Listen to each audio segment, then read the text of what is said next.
I'm excited. Okay, so first off, in the chat, can you please give me a hashtag Josh Rocks if you know Josh, and if you don't, just give me a who is Josh, real quick. There we go. Got D Hood. David, you like the quick Am 5 I am I allowed to answer?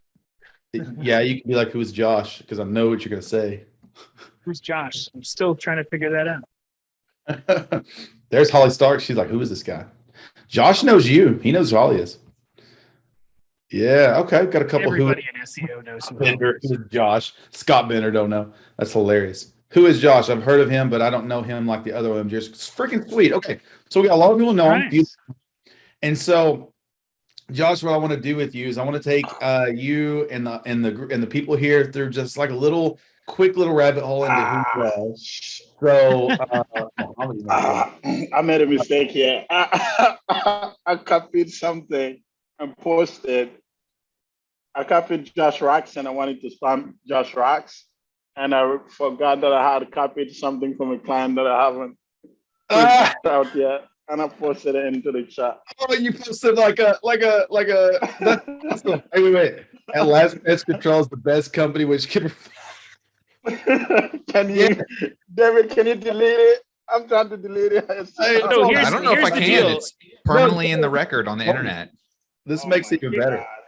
Here's the deal. We're gonna take something like that, and I'm gonna show you guys how to make sure that you maximize the potential of a paragraph like that. It was scripted on this webinar, so yeah, it'll be good. Totally scripted, but no, that's awesome. What time does the webinar start? Right now, officially starting. Mr. Mark Goodman. So without further ado, I will go ahead and begin. Mohammadi, thanks, bro, for the laugh. Like that was good. Like I appreciate random cameo like client descriptions from Jarvis or whatever. So that's awesome. So Josh, I want to go through a couple of little Q&A with you real quick. I know you. Me and Josh and I spend almost every day on the phone. He's actually one-on-one coaching me right now. Has been since October. Absolutely changed my life. I mean, I like to talk about success and habits of success and what to do, and I am successful, but I have for those who don't know me, like I make roughly about 900K last year. I work less than about 10 hours a month, and that sounds awesome, right? Like everyone wants to work less than 10 hours a month and make 900K, but there's some challenges. First off, you get lazy over several years of not actually doing the fulfillment of your work. You get lazy with it because you just don't. It's just like going to the gym. When I was in the Marine Corps, I could run 3 miles in 19 minutes. Now I might run that 3 mile in, I don't know, 90 minutes. I'm just joking about that. 20 minutes. So it's kind of like the thing where you got to you need a coach, right? And so I don't know who this guy was. That's Fletch. Is that a young Fletch? I muted Fletch. He's going to mute himself when he's ready. Hash ever. Anyway, so back to you could be my mute guy. I need a mute hammer.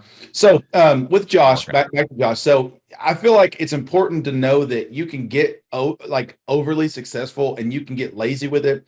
And so I think this Q&A I'm about to go through with Josh could potentially leave some clues. They say success leaves clues. And so I want you just to hear. I'm gonna walk you through some stuff with him and just take notes on what we're about to ask because this is cool. Josh, you ready to go? Let's do it. All right, let's do it. So Josh, tell me a little bit about yourself. Like, what do you do? Like, who are you? Like, what do you do for a living? Like, what is your thing?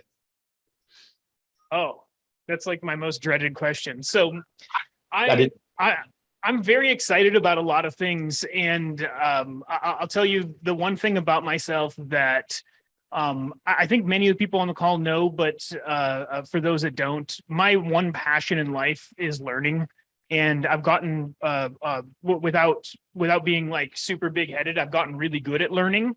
And part of that learning is not just understanding, but implementation. And then of course, teaching takes a different level to learning as well. So that's really my core passion, but I deploy that through everything else I do. So I have my own SEO agency, and then as an extension of that, I also have other agency projects that I'm partners in or have revenue share interests in, and I operate at some capacity through about five different things like that. I also have an SEO agency fulfillment company. So we handle a lot of the baseline fulfillment for a number of other agencies. I have a wedding DJ business, and now actually just started a medical a hormone replacement therapy business where I'm the marketing side of that business. And I think that that's all of my projects on top of coaching communities like Traffic Tsunami and Fusion and all of that sort of stuff. And then the last piece of this is what Eric was talking about, which is I also have a coaching side that's personal development coaching versus business coaching. And there's a few select people that I'll take on as a coaching student every now and then. And Eric is one of those people. Did that answer it effectively, Eric? Yeah, I think that's a great segue. So you're a guy that's got a lot of hands and a lot of jars. You're probably not working 10 hours a month, are you? Oh, no, that's like, so the first time that I heard Eric say that, I went, all right, this is awesome. Like 10 hours a month and all of the money that you've made and whatnot. That's really, really great. But I hate weak ass goals. And he's like, what? And I'm like, listen, any goal that involves working less to me is not the goal that is going to drive growth. That's not the goal that's going to allow you to really achieve what you're capable of achieving and really move something to the next level, right? So like as great as it is, and is like I don't want to say that in a way that downplays what Eric's been able to create and do, because it's amazing. There's nothing wrong with that. But as a goal, it sounds cool. It's a cool soundbite, but as a goal, I would rather work 10 hours a day and be meaningfully building as much as I possibly can. So when I look back on life, I go, F yeah, that's what I got done. And maybe there's a trade-off, and that's not for everybody, right? I'm not suggesting that somebody should do this or shouldn't, but to me, having a goal that says, how can I be as impactful as I can be for as many hours of the day as I can be impactful? Well, that's a great that's a great goal in my mind. And that's just my mind, right? Like I'm not here to impart that on anybody else. That's just how I see things.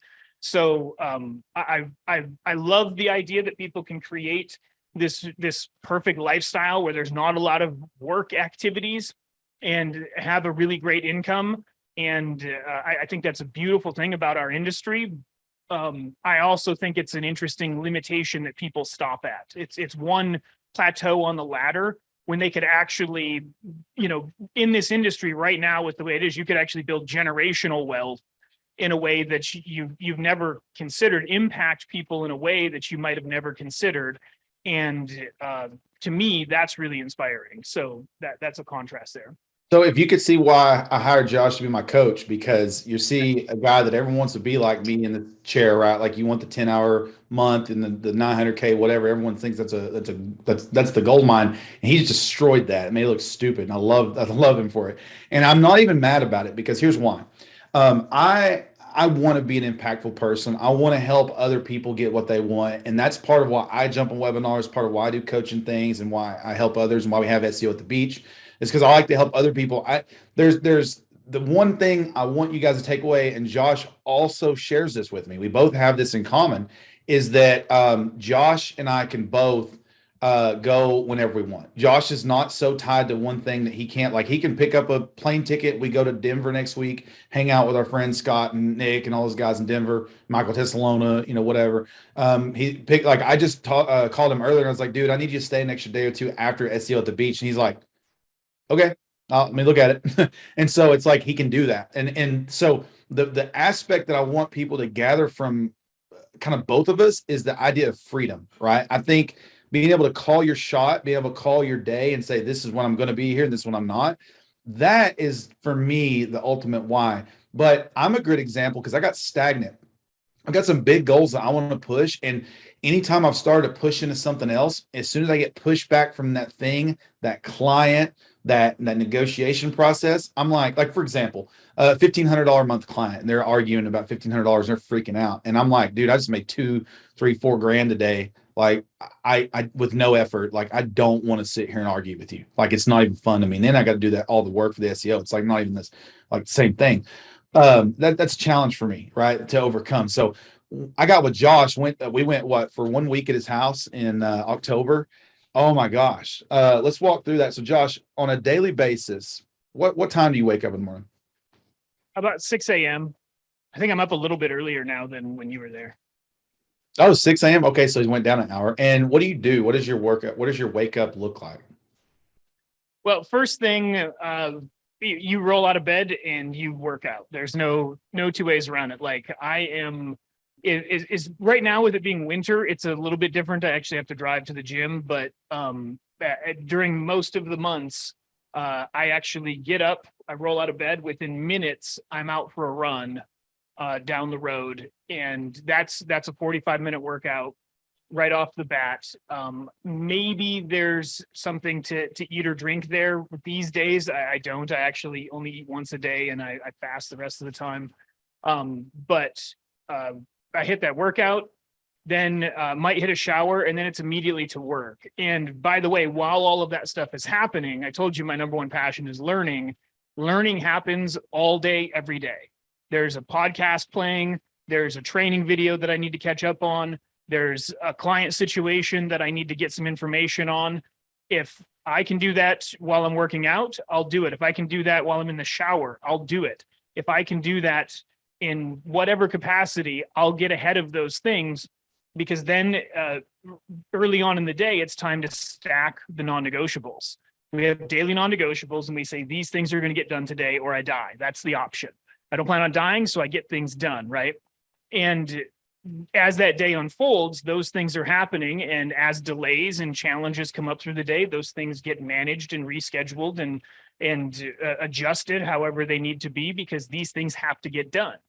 And then there's another workout later in the day, usually towards midday or evening. Like after this webinar, I'll go do my second workout for the day. And then we move into evening, which is still usually some kind of work after dinner and everything. And then there'll be a little bit of relaxing time towards winding down before bed. But then there's reading books, and like every day is that kind of activity, even on the weekends.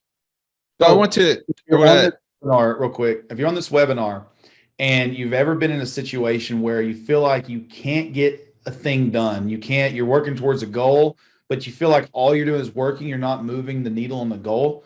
The reason why I am showing you Josh's day, it's such a powerful clue towards success. Like there's something that the uber successful Elon Musks and millionaires of the world, right, have in common. And that is the work ethic that Josh just kind of gave us witness to. I went for a week and stayed at his house, and I was a fly on the wall this day. I wake up, I'm a prior service Marine. We go for a 1.5 mile run. Normally, I run a 1.5 mile now, but it was like, I was like, oh my gosh, I hope I can keep up with him. And I did. And I was like, Josh, I know you're enjoying the Marine, like breathing behind you. He's like, I'm not going to tell you that, but we were on the mountain a few years ago, and he was like in this dark depression thing. I don't even know what you want to call it, but I had this picture of him staring at the fire and just trying to figure things out, marinate.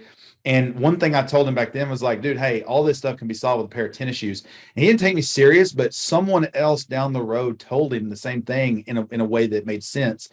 And he started doing it. And I was like, yep, I need to follow my own advice, because I had quit doing that. And so the key here was workout, some type of a healthy diet, and not drinking or eating a bunch of junk.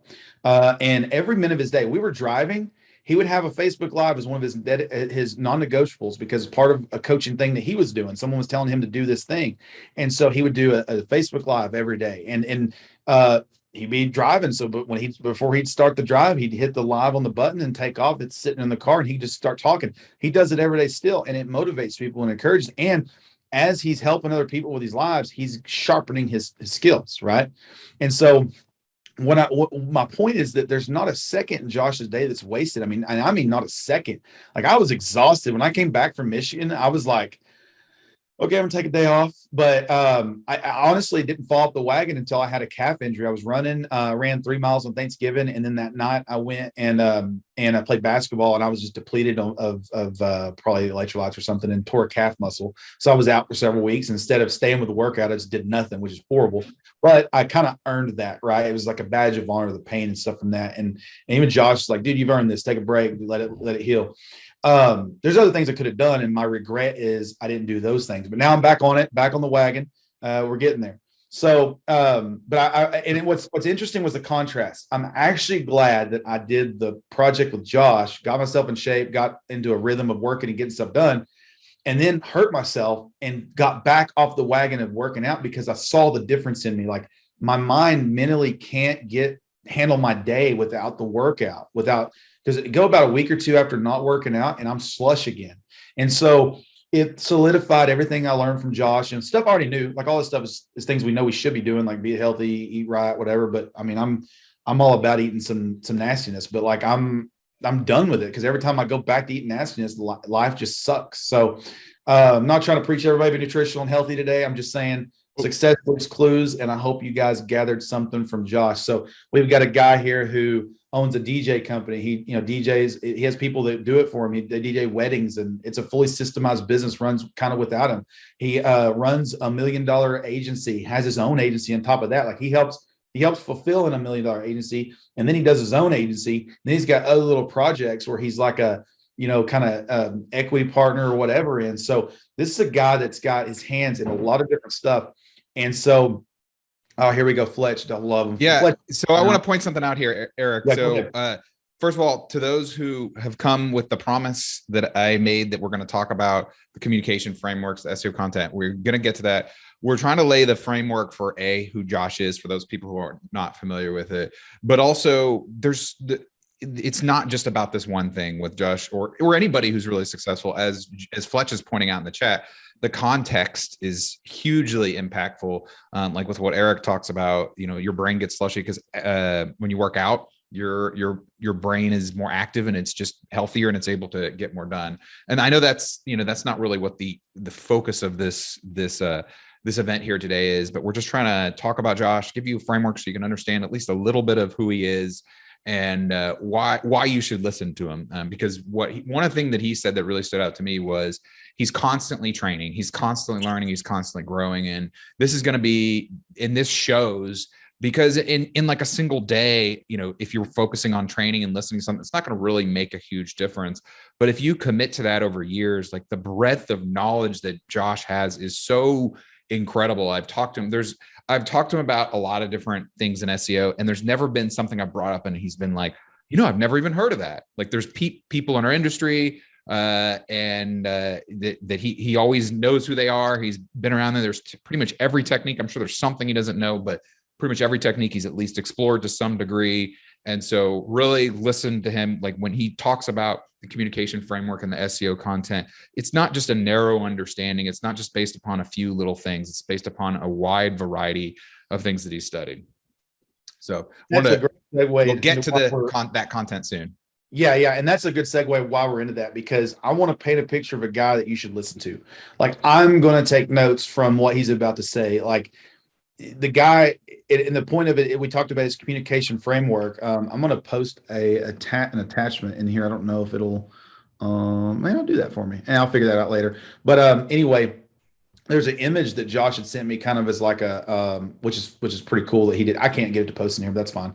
I can give him the whole. I can give him the whole slide deck.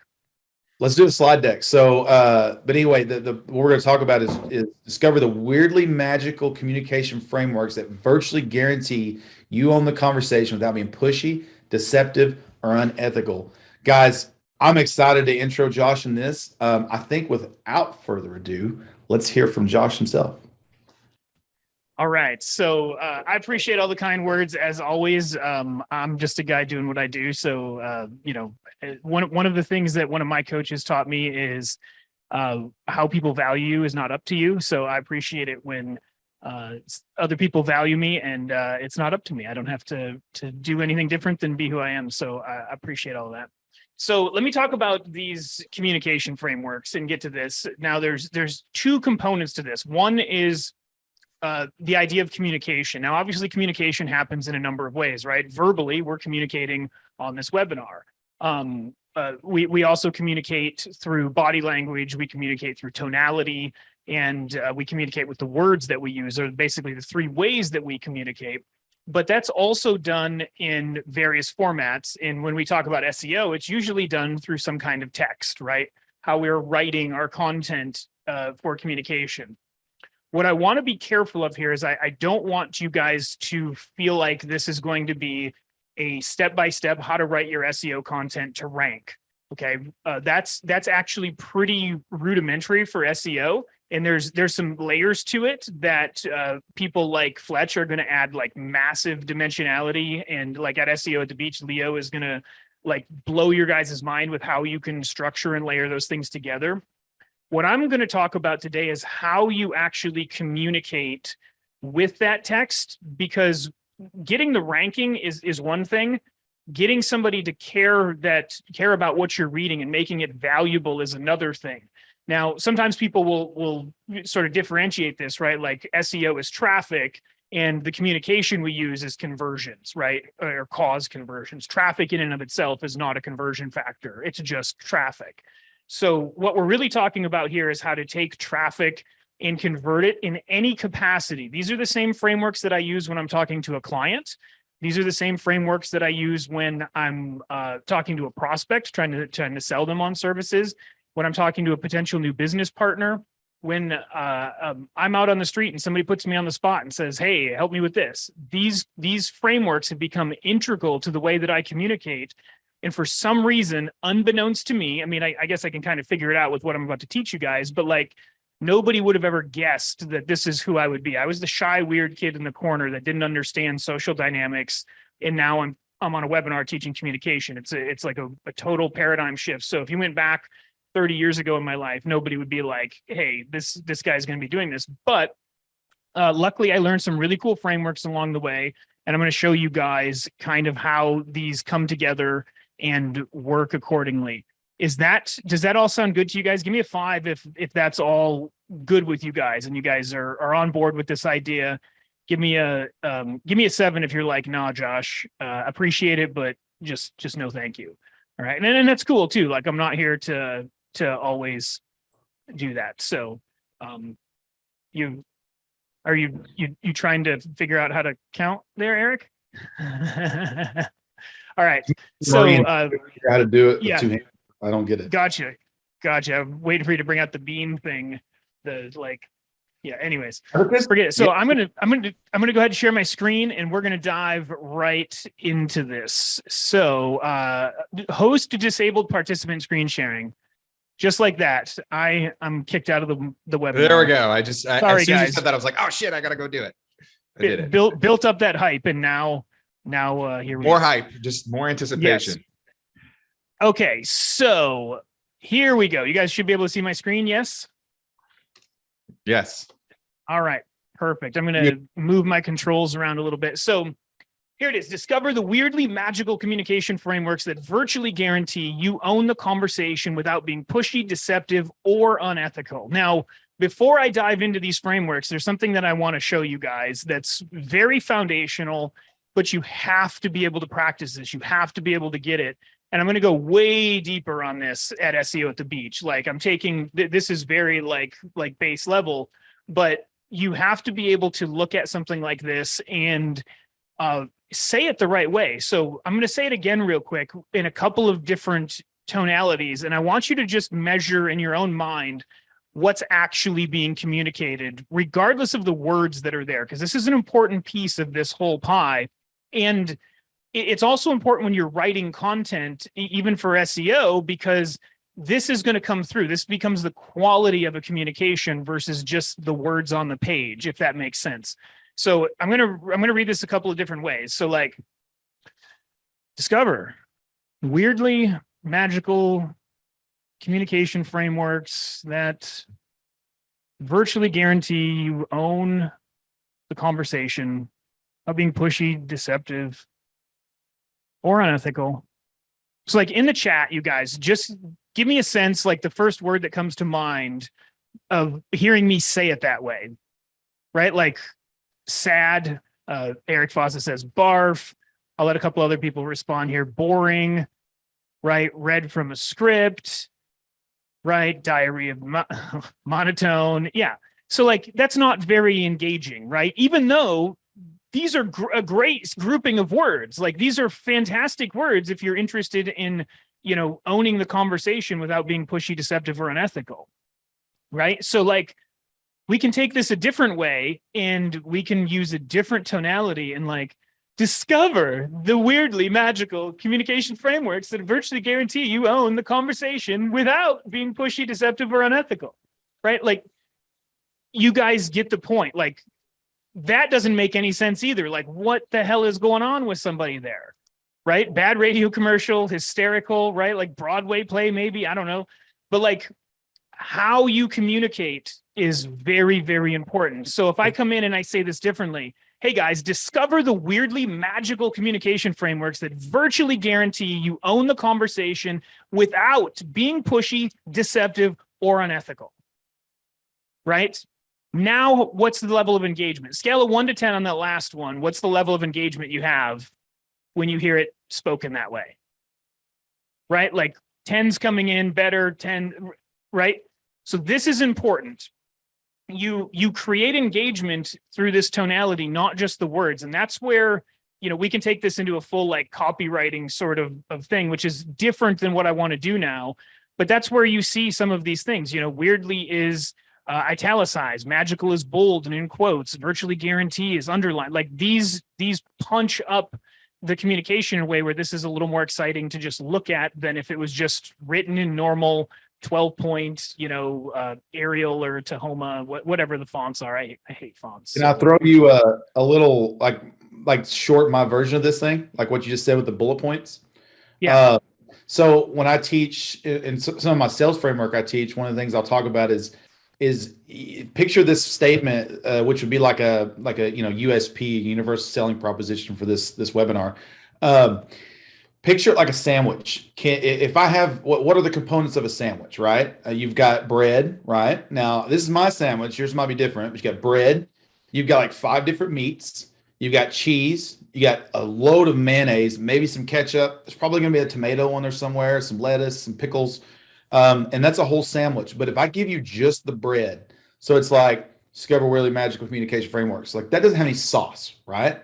So what you're doing with the bullet points is like you're creating sauce, like you're making a full sandwich, and you want the audience to taste the full flavor, like the excitement, like you see those cheesy commercials, like they have a sandwich, like with their sandwich, right? And they're like, good. Like you're all, you know, awesome, weirdly awesome about it. But if they're just like, good sandwich, like, so that's kind of just and I do a longer analogy. We're talking short version of what I say, but I treat it like a sandwich. You guys are about to get the full understanding of what Eric just said. So these frameworks, yeah, right. These frameworks, I use in a number of different ways. What I'm going to do now is go through the frameworks, and I want you to think of these. You can't see it very well, but in the background of all of these images is a Batman tool belt. Okay, I want you to think of these frameworks as one tool on your tool belt that you can pull out at any time, use the framework, put it back, potentially use a different framework, put it back. And once you get a little bit of practice with these, and you can speak with some enthusiasm, you can speak with a tonality that actually engages, these things become weirdly magical. Okay, so now when you're talking about writing this information, the important part is understanding the thinking that's going behind these, and then these frameworks in and of themselves will absolutely amplify your ability to convert and engage people, keep people on the page longer, which of course RankBrain is looking at activities and that sort of stuff. So for the actual SEO piece of this and how this relates, you guys are going to see it just kind of naturally emerge as we go through this to understand that. So check this out. First one you guys might have heard of before, but it's important to go over and it's important to understand at a fundamental level. Feature, advantage, benefit. Here's an example of this. SEO at the Beach is an SEO event like no other, featuring speakers from all aspects of the industry, giving you a deep understanding of the on-page and off-page tactics the underground pros use to landslide free Google traffic into their websites. Okay, so what do we have here? Feature. I literally just used the word featuring. Okay, so we talked about what it is. SEO at the Beach is an event. It's featuring speakers from all aspects of the industry. Well, what's the advantage to having speakers like that? The advantage is it's giving you a deep understanding of the on-page and off-page tactics the underground pros use to land. And then here's the benefit. It transitions very quickly to landslide free Google traffic into their websites. Okay, so very, very simple framework, you guys. But give me a let me open the chat back up. Give me a 1 if you guys understand that from with the example that I gave there.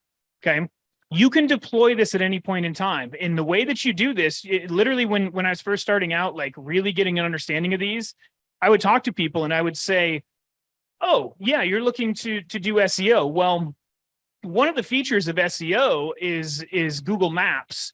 And the advantage to being in Google Maps, like I would literally just stumble my way through talking about it, right? Like the advantage to being into Google Maps is that you have higher visibility in the search, and there's interactive buttons that would cause somebody to click on your site, which of course gives you the benefit of having engaged, qualified people landing on your website or calling your business, whatever they're doing, right? So you can literally just like say the words out loud as the framework, and you can use that when you're writing certain parts of your SEO content, right?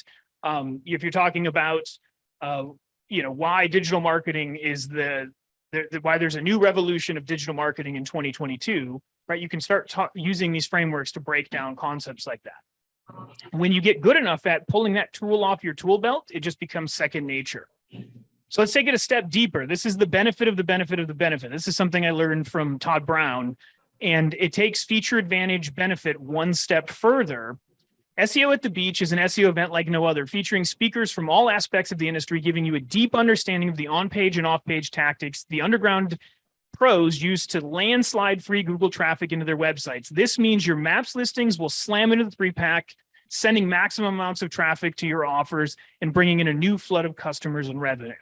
So what we did there is we took feature advantage benefit and then doubled down on the benefit of the benefit of the benefit, right? So this means, this is me now saying the benefit of the benefit. This was the original benefit, landslide free Google traffic into their websites.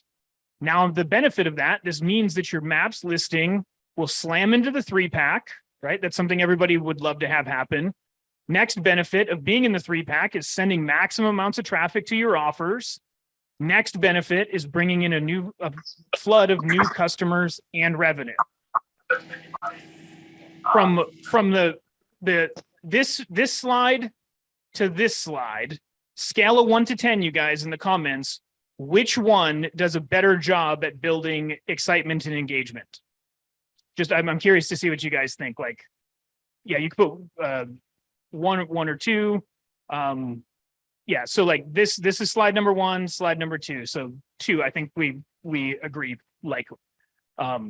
So cool. So that is feature advantage benefit, and then the benefit of the benefit of the benefit. You guys, like, do you get a sense already, like just in a few minutes into this, that this is really, really simple to understand how to communicate? Just give me a yes if you guys are starting to get a sense of that. Give me a no if you're not feeling that. I've got to highlight that, like, because this is, me and David, it's our event, and I don't know what everyone's going to speak about, but like, the first thing that came into my mind is like, wow, if I can come to this event and pick up a nugget about maps, because currently we have a lot of people, a lot of other SEO groups, a lot of people are like crying about the maps update and how their clients, like, I have a guy in Australia, he's like, dude, I need some help like bad, because stuff I've been doing forever is not working. I've got a client that I really can't afford to lose, about to get off the fence. And if SEO at the Beach will help me, like, I need to, and I was telling him about, I think Fletch's Constellation SEO thing is going to help you. Plus all of our map stuff is crazy. But the point is, like, you drove, like, I'm like, wow, if I could just get this maps thing down or something to work on maps, I could save all of my revenue that I may be losing. Like that just, and I'm putting the event together. It's weird. Like, I don't know, you're selling my own event and I'm freaking loving it. Like, cause I'm seeing my own event from a different light. Anyway. All right. So yeah. So let's go to the next one. This is an old one, but a really great one. This still works really well, you guys. This is back from like, the golden days of ads, like in the 50s and 60s, when like people started marketing cigarettes and automobiles and refrigerators and whatnot. The framework was like, this is like Mad Men type days. It was attention, interest, desire, action, or the ADA principle. So how do we get attention first? Avalanche expected in Miami. SEO at the Beach, right? That could be a really good headline for like an email to test out, right? So avalanche expected in Miami.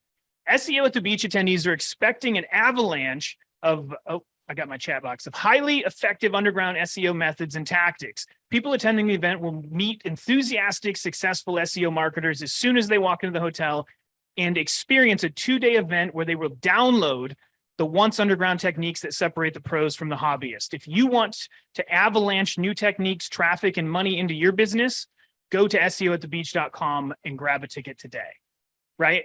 So here we grabbed attention. Now you can grab attention all sorts of ways. It's not just the words you use. It can also be the imagery that you use to get attention. And that is, listen, like everything that happens after this word, attention, is either relevant or irrelevant, right? If you don't have this, you don't have this. So getting attention is an important piece. So this particular way of doing it, avalanches are something that normally happen with snow on mountains, right? That Miami doesn't have snow or mountains. So this is a little bit of like a, wait, what? Avalanche expected in Miami. And I could have done this a little bit more like February avalanche expected in Miami. And then, SEO at the beach was just to add context. But here, what we do is we build interest first. SEO at the beach attendees are expecting an avalanche of highly effective SEO methods and tactics. Is that interesting to anybody who's been in SEO? I think that's interesting to somebody who likes SEO, right? People attending live will meet enthusiastic, successful SEO marketers as soon as they walk into the hotel and experience a 2-day event where they will download the once underground techniques that separate the pros from the hobbyist. Does that build a little bit of desire?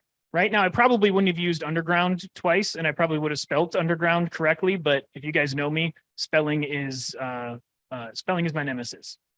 So we built some desire in that third statement there. Now we need action. If you want to avalanche new techniques, traffic, and money into your business, go to SEOatthebeach.com, grab a ticket today. Very simple. So when you know the framework, you guys, somebody could come up to me and say, hey, real quick, can you explain NFTs to me? Because nobody's been able to do that yet. But I could go, yeah, NFTs. I could say, first, like I have their attention, but let's say I want to get their attention in this case. I could say, have you ever imagined something to be real that wasn't real? And you go, what? You go, great. Let me help you understand this. An NFT is a photo that's not actually a real photo, but it is locked in a way that you can sell it and transfer ownership of that file accordingly. Okay, that's interesting, right? Now, how do we build desire on that? In fact, you can actually just take your photos and go upload them to NFT marketplaces where people are spending tens of thousands, maybe even millions of dollars every day to buy these things. And you might even be able to sell your photography there. Is that desirable? Right? You could just go over to nftmarketplace.com and upload your stuff if you wanted to. There's your action. I just explained NFTs to somebody without and by the way, guys, I know nothing about NFTs. Like that's like sound bites that I've heard people say. But like, because I know the framework, I can help them deepen their understanding in a way that leads them to a place where they can go learn what they really want to learn. This is a deployable thing from a tool belt where you just go, oh, somebody asked me a question. ADA principle, attention. Do I have their attention? I do. Great. Interest. How do I build interest on this? People learn when they have interest. People learn when they have desire. They connect dots. Synapses fire in the brain. You create new neural networks and actions happen. This is how you influence people, right? Josh, before you move on, I want to make a point related to this. So you mentioned earlier about like SEO, and I can guarantee you that if your pages convert better, that is better for SEO. Google is watching what visitors do, especially if they 100%. Send the visitor from the search engines. And if that person comes to your site and they buy, and therefore they're not going back to your competitors, that is good for you. If they come to your page and they don't buy, or they don't get engaged with it or interested in it, and they go back to the search results, that I guarantee you that's bad. That is definitely something that they tracked. I know for 100% sure. So even if this is like short content, the interest is really what matters here. And also, I wish I'd had this a couple months ago so that I could have used this in my own stuff. So that's it. Just want to point that out. Yeah. So it's 100% true. And imagine if you actually have the right calls to action. If somebody lands on your site, reads a thing, and then clicks over to a resource that leads it, like Google is tracking how useful you are as being the best result out there. That's part of the game, right? Now, certainly links are dominantly important. On page is dominantly important, but this stuff adds a different flavor to it. And this can be, you guys, this kind of thing can be the difference between you keeping a client and losing a client as well, because even though you're providing traffic, clients judge you on conversions. Right. So like that's a really hard thing to overcome sometimes, which, by the way, you can overcome with these frameworks. In fact, this next one is a perfect example of that. Didn't even plan that segue. That's just how I roll. So this is Feel, Felt, Found. This is a beautiful framework that so far all of the frameworks we've used have been dominantly logical in their deployment, and we're kind of layering facts, if you will, or expectations. And they build to an emotional thing, but Feel, Felt, Found is actually a little bit more of an emotional framework, and that's why it's so powerful and great. So many people are talking about SEO at the beach, and some are a bit unsure if the event will be all it's hyped up to be. And when I first heard about it, I actually felt the same way. But here's what I found out after talking to David and Eric. SEO at the beach was meticulously put together to serve attendees in a different way. This is not a surface level event where you walk away with an idea and still need more info. This event was designed to reveal the truth about what is working today in SEO and give you a step-by-step roadmap to get you there. I'm now confident SEO at the beach will be the event that changes the course of business for you. Okay. This Feel, Felt, Found, what I did is you literally can use the words, right? You can be a little more elegant with it if you want to, but it doesn't necessarily add any more power. So like some people, I presented a premise, right? We've always got to have something to feel about. So the premise was SEO at the beach. Some people might be a bit unsure if the event is all that it's hyped up to be. And listen, every time I go to an event, I'm always a little unsure of that, right? So that's a common thing. When I first heard about it, I felt the same way. Will it be? Won't it be? Right? David and Eric and I had these conversations about how to help put this thing together. And that confirmed for me how great of an event this is actually going to be. And this little framework right here, you connect with the core issue that somebody is feeling, a core objection, if you're talking sales language, sticking point.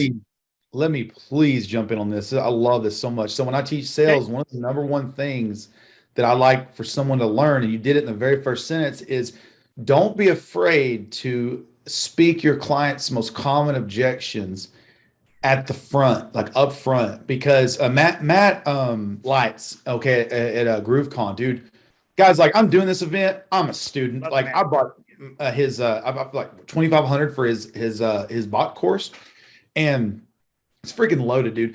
Matt sold 100% of the people in that room, minus maybe Josh, because I think you already have his stuff, whatever. But like, there's like a handful of people that were running the event that didn't buy it. But like, I spoke at the event and I bought it because I need bots in my life. I see a future. I see a lot of things with them. He had like 100 funnels, tons of value stacked in there. But one thing he did at the very beginning of it was told you the price before he talked. He's like, look, guys, I'm going to talk about bots. And at the end of this, I'm going to have an offer for you. I don't know if it's going to work or not, but I just want to let you know the price so you have no hesitation. What he did is he told him the price, which is almost always the objection. And what I found, because like I'm constantly measuring sales brain, is I found my own brain trying to find the value to justify throughout his entire talk. And so what you did in the first, and I bought. I mean, I was like, I've been through 4 or 5 of his talks, and I've never bought. And I'm like, dang, I need bots in my life. I don't have time, but I'm doing it. And so, like, what I like about this right here is like, for example, I mean, give me a 1 in the chat box if you've heard about SEO at the beach and you're on the fence about it for any reason. I'm not trying to sell you today. That's not the point. The point is, like, do you feel like the guy in the first part of the paragraph? And I'm not hurt if everybody on here is like, yeah, I don't think it's all it's hyped up to be. I don't care. Like, it's got value. If you see it, you don't, no big deal. But like, I love this approach to selling because how many times okay, first off, There's people winning with SEO right now because they're selling web development and web design instead of SEO. Because what comes, like, I just got a text message from a client, quoted them $5,000 for a website. I've already done stuff for them before, and then I gave them a $1,750, $3,500, a $5,500 quote based on David's framework for quoting. And they just told me like, oh, love the videos, very well put together. So let me get this straight: $5,000 for the website, and then we pick a package. I was like, yes, sir. He goes, okay, cool. We'll have a decision by the end of the day. And it's a done deal. I'm getting at least 5,000 to their website. That's at minimum they need. So I'm getting at least something. But I'm in the game because like it's all together. I'm like, look, you can use that other company to build your website, but if you want clients and customers from the website, you need SEO. Well, you've seen me do SEO before. You've seen the benefit of that. I did a ROI projection based on what Josh taught me to do. And I just basically hit all of their objections in that video. So they're left with none. The only objection they have is like, okay, so how does this work exactly? And that's just a simple explainer. So anyway, I'm out. So Just had to highlight that, but this is awesome. Yeah. I'm getting so much from this. This particular framework is really great for handling objections, right? Like how many people on here have had a client tell them that it's too expensive, right? Give me a we'll try an 8 this time. Give me an 8 if you've had a client tell you it's too expensive, right? We should have 8s just pouring in, unless you guys are like way better at getting over that price than most everybody. So, right, we got 8s pouring in, right? You know, I understand I have to make decisions for my business as well. And sometimes I see a price and think, man, how could that actually be worth that much money? And then what I do is I've broken down all of the time and effort that I put into thinking about it, to trying to plan some other shortcut around it, to trying to being a little more creative about it. And I realized that I've wasted so much time not doing it, that had I done it 6 months ago, I would have already been making more money than I had spent. Feel, felt, found, you guys. Like you can just literally, you can just literally roll that. I feel like I acknowledge how you feel. I felt the same way. Here's what I found. And it gives somebody a reason to continue thinking about it. And it's absolutely beautiful when you deploy this the right way. Even when you deploy it clunky, it just works because you're tapping into their emotional state. You're meeting them where they are. It's not a convincing argument. It's a, hey, I get you. I'm with you here as a human. Let me show you what I found. And now it's just a point to consider, right? It's not actually like beating you over the head sales. So I love that framework for those reasons. I want to give you one last little piece of how you can apply this to clients. So you could say, yeah, many of my other clients felt the same way when they feel the same way about starting with SEO. It's unknown, it takes time, and many of them, I've found that most people felt like it was just the most nervous, confusing thing in the world. But what they found is that they stuck with me for a whole year, that they make their investment back times 10, which they would never get. Think about it. Could you get, spend $66,000 in the stock market and make 12 million? The answer is no, but with SEO, you can. It's the only investment vehicle I know of that can make that much return. And then you're like hitting them with real world stuff that's like you're comparing to something else, not just like SEO fakeness. But anyway, this thing, others have felt, and here's what they found, right? So anyway. Yep. Yeah, for sure. 100%. Great way to use it. All right. So the next one, this one is it's sort of like it. I don't want to say it out loud because I don't want you guys that are just getting to know me to like believe something about me that's not true. But this is my favorite one because I actually nicknamed this one "Twisting the Knife" because it's just like permission to make it hurt. And I know that sounds like maybe weirdly sadistic or something. It's not. It's actually a powerful way to serve people if you're doing it the right way. And this is what it is. So this is problem, agitate, solve. This is a very old copywriting framework, but man, does it work. So people keep asking about these map grids and how people are getting the pins to turn green, giving their websites maximum traffic from Google. It can be very frustrating seeing so many people seem to have this massive success, especially when you've spent years and probably tens of thousands of dollars honing your SEO abilities, only to see the seeming newbies outrank with ease. That is just one reason SEO at the Beach was created. At the event, you'll learn the methods top pros are using to dominate the 3-pack with ease and expand your understanding so the next FB post showing grid snapping to green is yours. We present a problem that people are having, twist that knife. Like, how much can it hurt? And then give relief in the form of your solution. Okay. The reason that it sounds sadistic is because we never want to like intentionally cause somebody pain in this way, but we want people to better understand the pain they're in. And even more specifically, make sure that they know you understand the actual pain they're in, right? When people don't buy because you understand them, they buy because they're understood, right?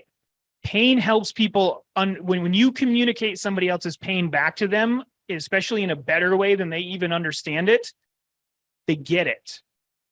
They trust you for the next thing you say as being the solution. And it's not because it's not a trick. This isn't like, I want to be really careful to make sure that you guys know this isn't like a deceptive, manipulative trick. This is literally just getting clear on the communication. Because think of it a different way. If I wasn't writing this and it was a conversation and somebody came to me and said, man, what's up with all these map grids that keep snapping to green? And like, you'd be like, yeah, well, like, what seems to be your issue with it? Well, I don't know. I just feel like I should be able to do that. Well, I mean, how many years have you spent honing your SEO skills? Oh, lots of years. How much money have you spent learning this from different people?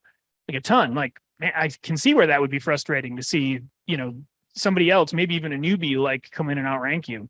I'll tell you what, my buddy David and Eric, both of them are putting on this event called SEO at the Beach. I know that they've got the top pros in the industry there that are dominating the 3-pack with ease. You want me to connect you with them and see if you can get a ticket?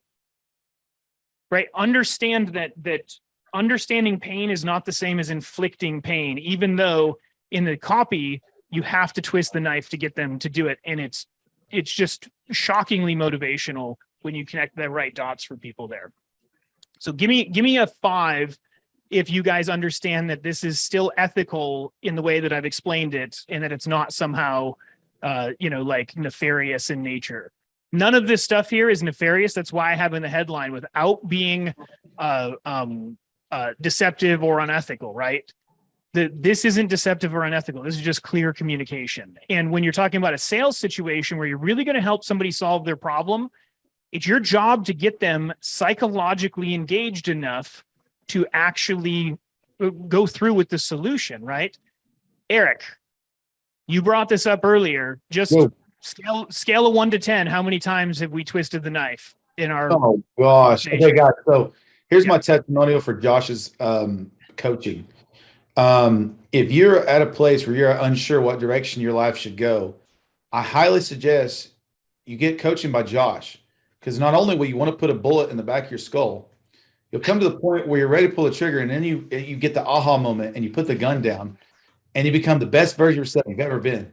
No, really, guys, he's had me in tears a couple of times. Like I'm not even kidding. Like you talk about diving the knife, but I say it in such a dark way to highlight something. It was intense. There was a moment in some of the coaching where I was like, I don't know if he should be allowed to do this to people, because I'm a freaking United States Marine. I've been through some stuff, and I know, like, I've been mentally trained by millions and millions of dollars by the United States government to teach me how to be mentally tough. And I had tears a couple of times because I saw my raw self and like the negative side of myself and like the true, I guess, if you will. But then I uncovered like the who I am from it, like unlike I've ever had before. And the aha moment was like, oh snap, I see why that had to hurt. I see why it was necessary. The pain, like you tear a muscle fiber, that's the only way you get bigger muscles and get stronger is by actually tearing and breaking. So he broke me down like the United States Marine Corps couldn't even do, I guess. And it was powerful. So yeah, 1 to 10, freaking 10,000 dug the knife in. But the point I think he wants me to drive, if I'm guessing, is that he served me at a super high level by showing me the problem, agitating it to a point where I literally was in tears. I mean, I've cried on the phone with this man. Like, I'm here to admit it. And he's like, he called me the next day. You all right, man? I'm like, yeah. He's like, are you really? I'm like, no, actually, here's what happened. And I went through it. I'm like, but I'm at the light at the end of the tunnel. Like, I see it. He's like, he's like, I worried about you, to be honest with you, because I dove that pretty deep. And it was beautiful because he took the time to actually agitate my real problem. I wasn't moving my needle forward because I was stuck avoiding that problem. He made me face it, and how we can be a butterfly and stuff or whatever. So anyway, freaking dragon. I like dragon. Remember dragon with freaking wings and fire out of my mouth and stuff. Anyway, it was awesome. So yeah, the point is like life is not just pleasure. Like if you think of the idea of like what people think selling is, which is like this, like like Jordan Belfort has this great example of this where he just asks people like, sell me this pen, and somebody's like, well, if you're looking for the most comfortable pen that writes with the smoothest, and he's like, wrong. And like his whole point is that it starts with a need. What's the pain that you're solving, right? And so this sort of this idea of like not being afraid to talk about the pain. And I know in a like the map grids turning green is not like the biggest problem that people face in their lives, right?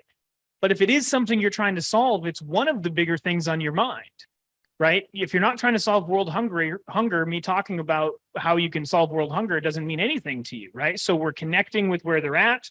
The reason they searched and landed on a particular page means something, right? The topic that they're engaging with means something. So how do you drive that home in a way that means something to them so they spend the time on your site, they understand that you're a powerful communicator, and that you can lead them to the glory land, right? Like that's the whole point of all of these frameworks, and they all do it in slightly different ways.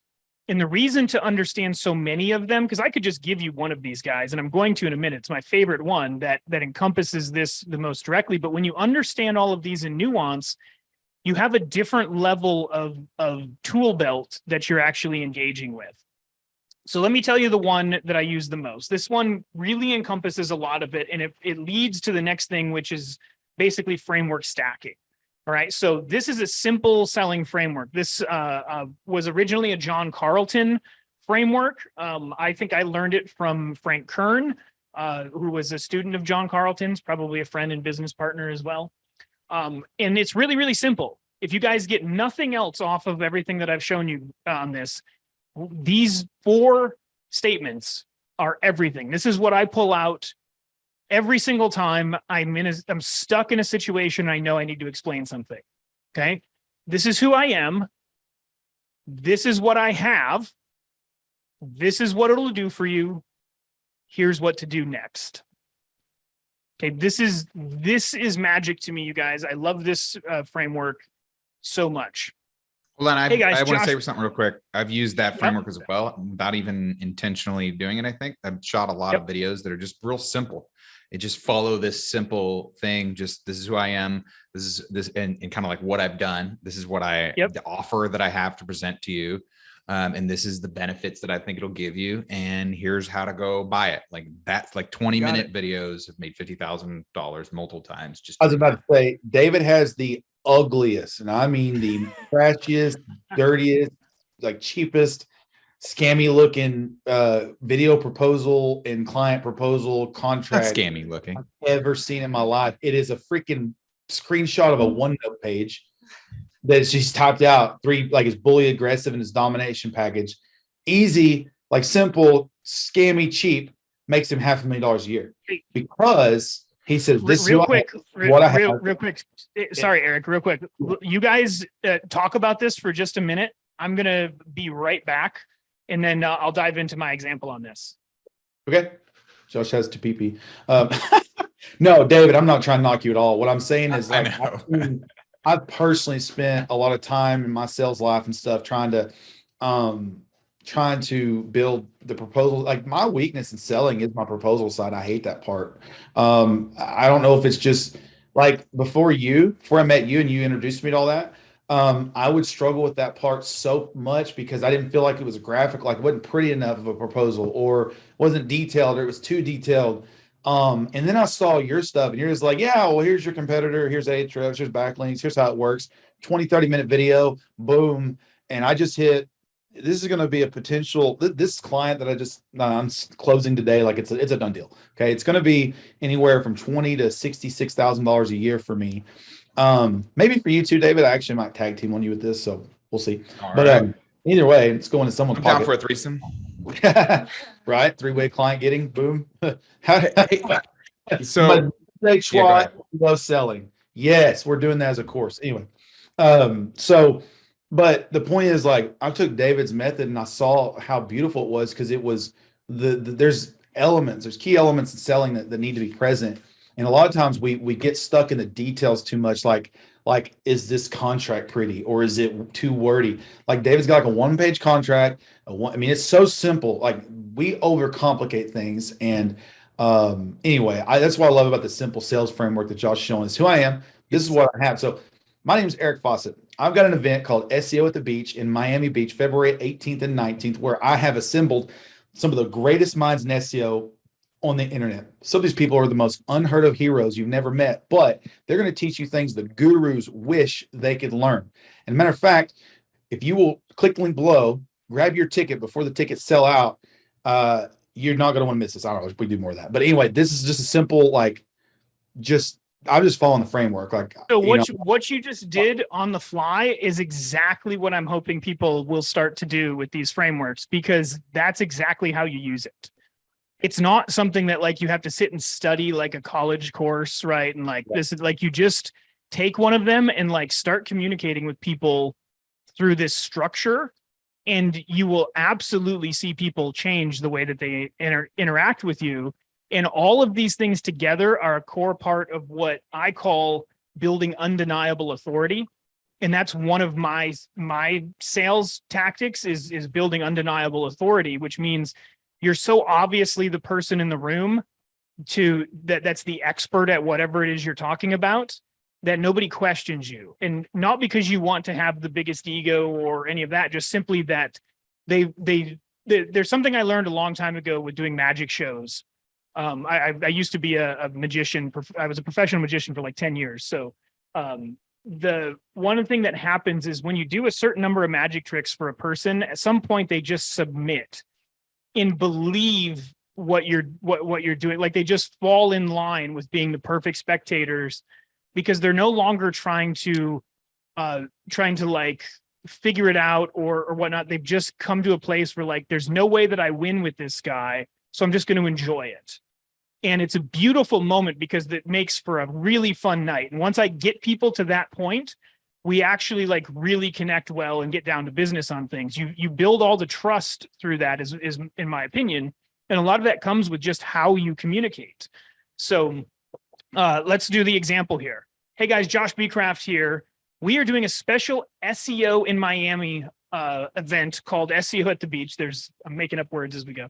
Called SEO at the Beach. This event is designed to take you to the next level in your SEO ability, so you can increase maps rankings, flood free traffic to your websites, and meet like-minded professionals that teach, inspire, and move you to be a better SEO business person. If you want to join us, visit SEOatthebeach.com today and grab a ticket. I look forward to seeing you there, right? You guys can see the framework. This is who I am. This is what we're doing. This is what it'll do for you. Here's what to do next. Really, really simple. I love it a lot. Okay.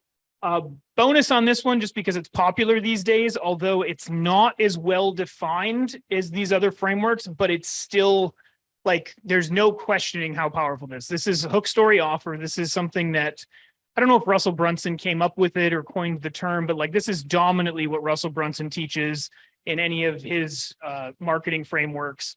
And the first part of this is hook, which is you'll see a whole like smattering of these different frameworks kind of through this whole hook story offer thing. But just so I get it in there and you guys see it, this is another way to deliver these frameworks and write copy. You can actually use a number of these frameworks in the telling of your story, which is really interesting. So your SEO is doomed in the next update unless you know this simple but powerful SEO formula.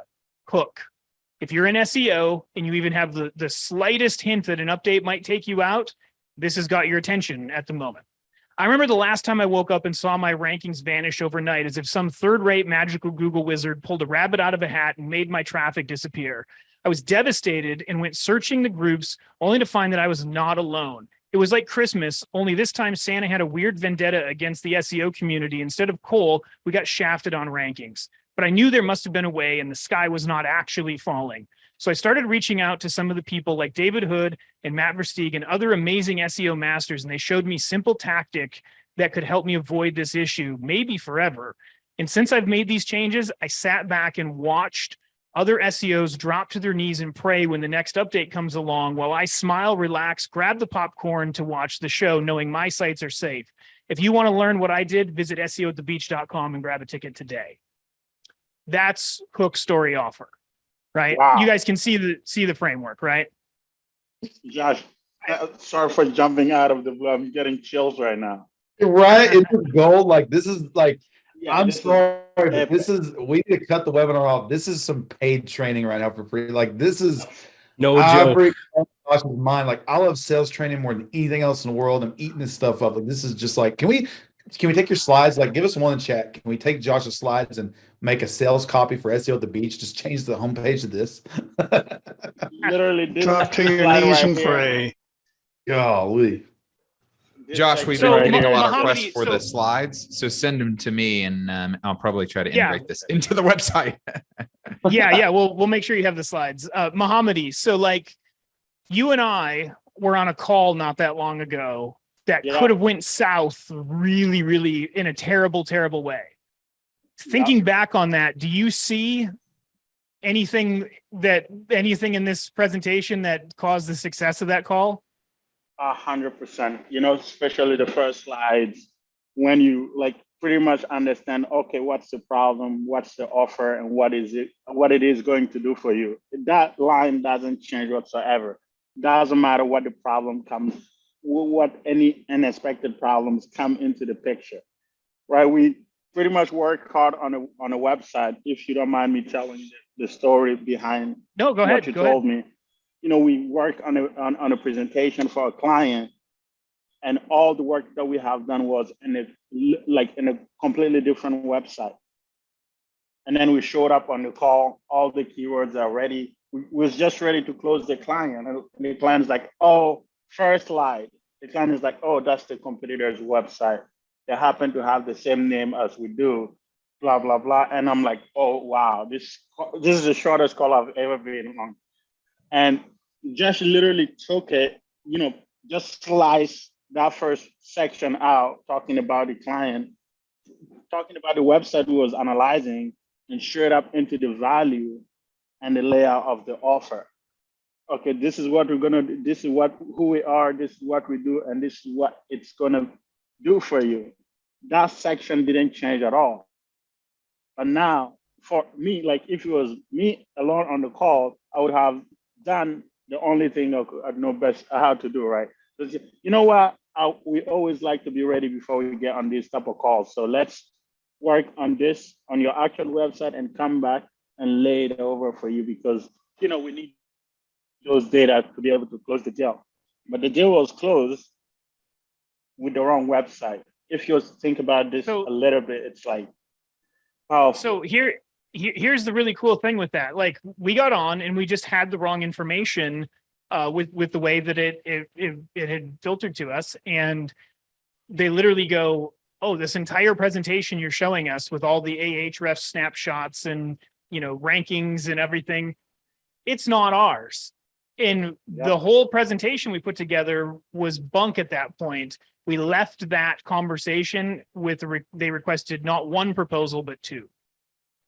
Because of what these frameworks do. It's everything that I've just shown you guys is what allowed that to happen.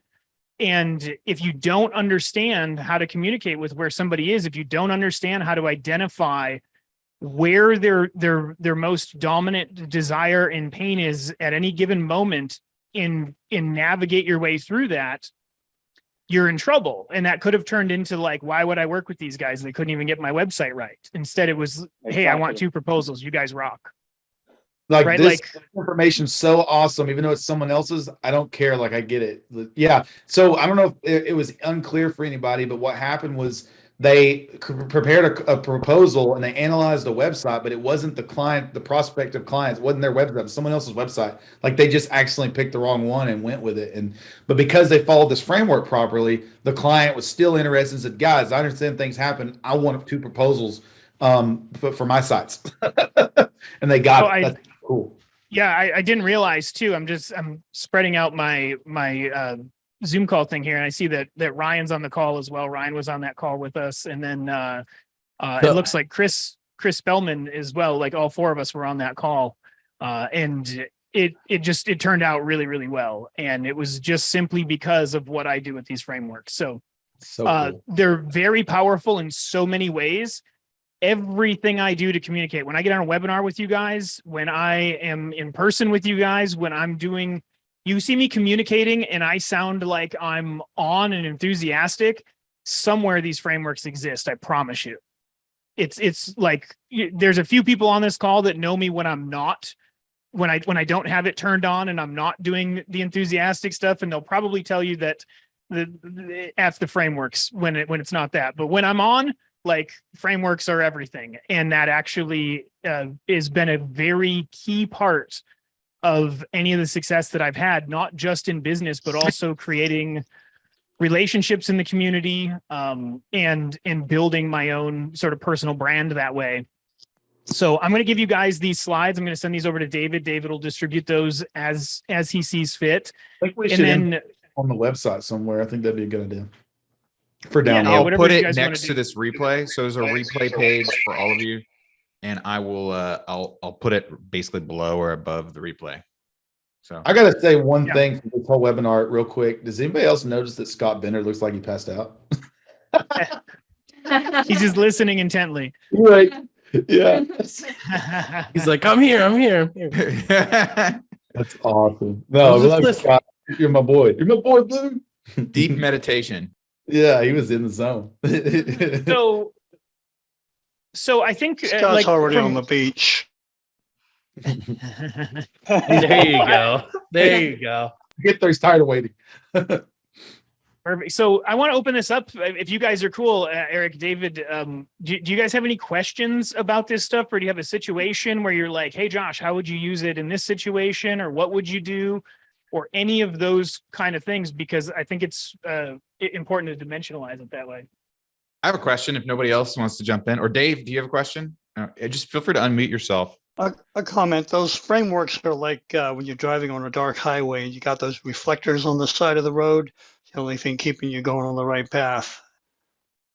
Yeah. Yeah. Thanks, Dave. Thanks for being on too. Good to see you again. Yeah. So to be- here's my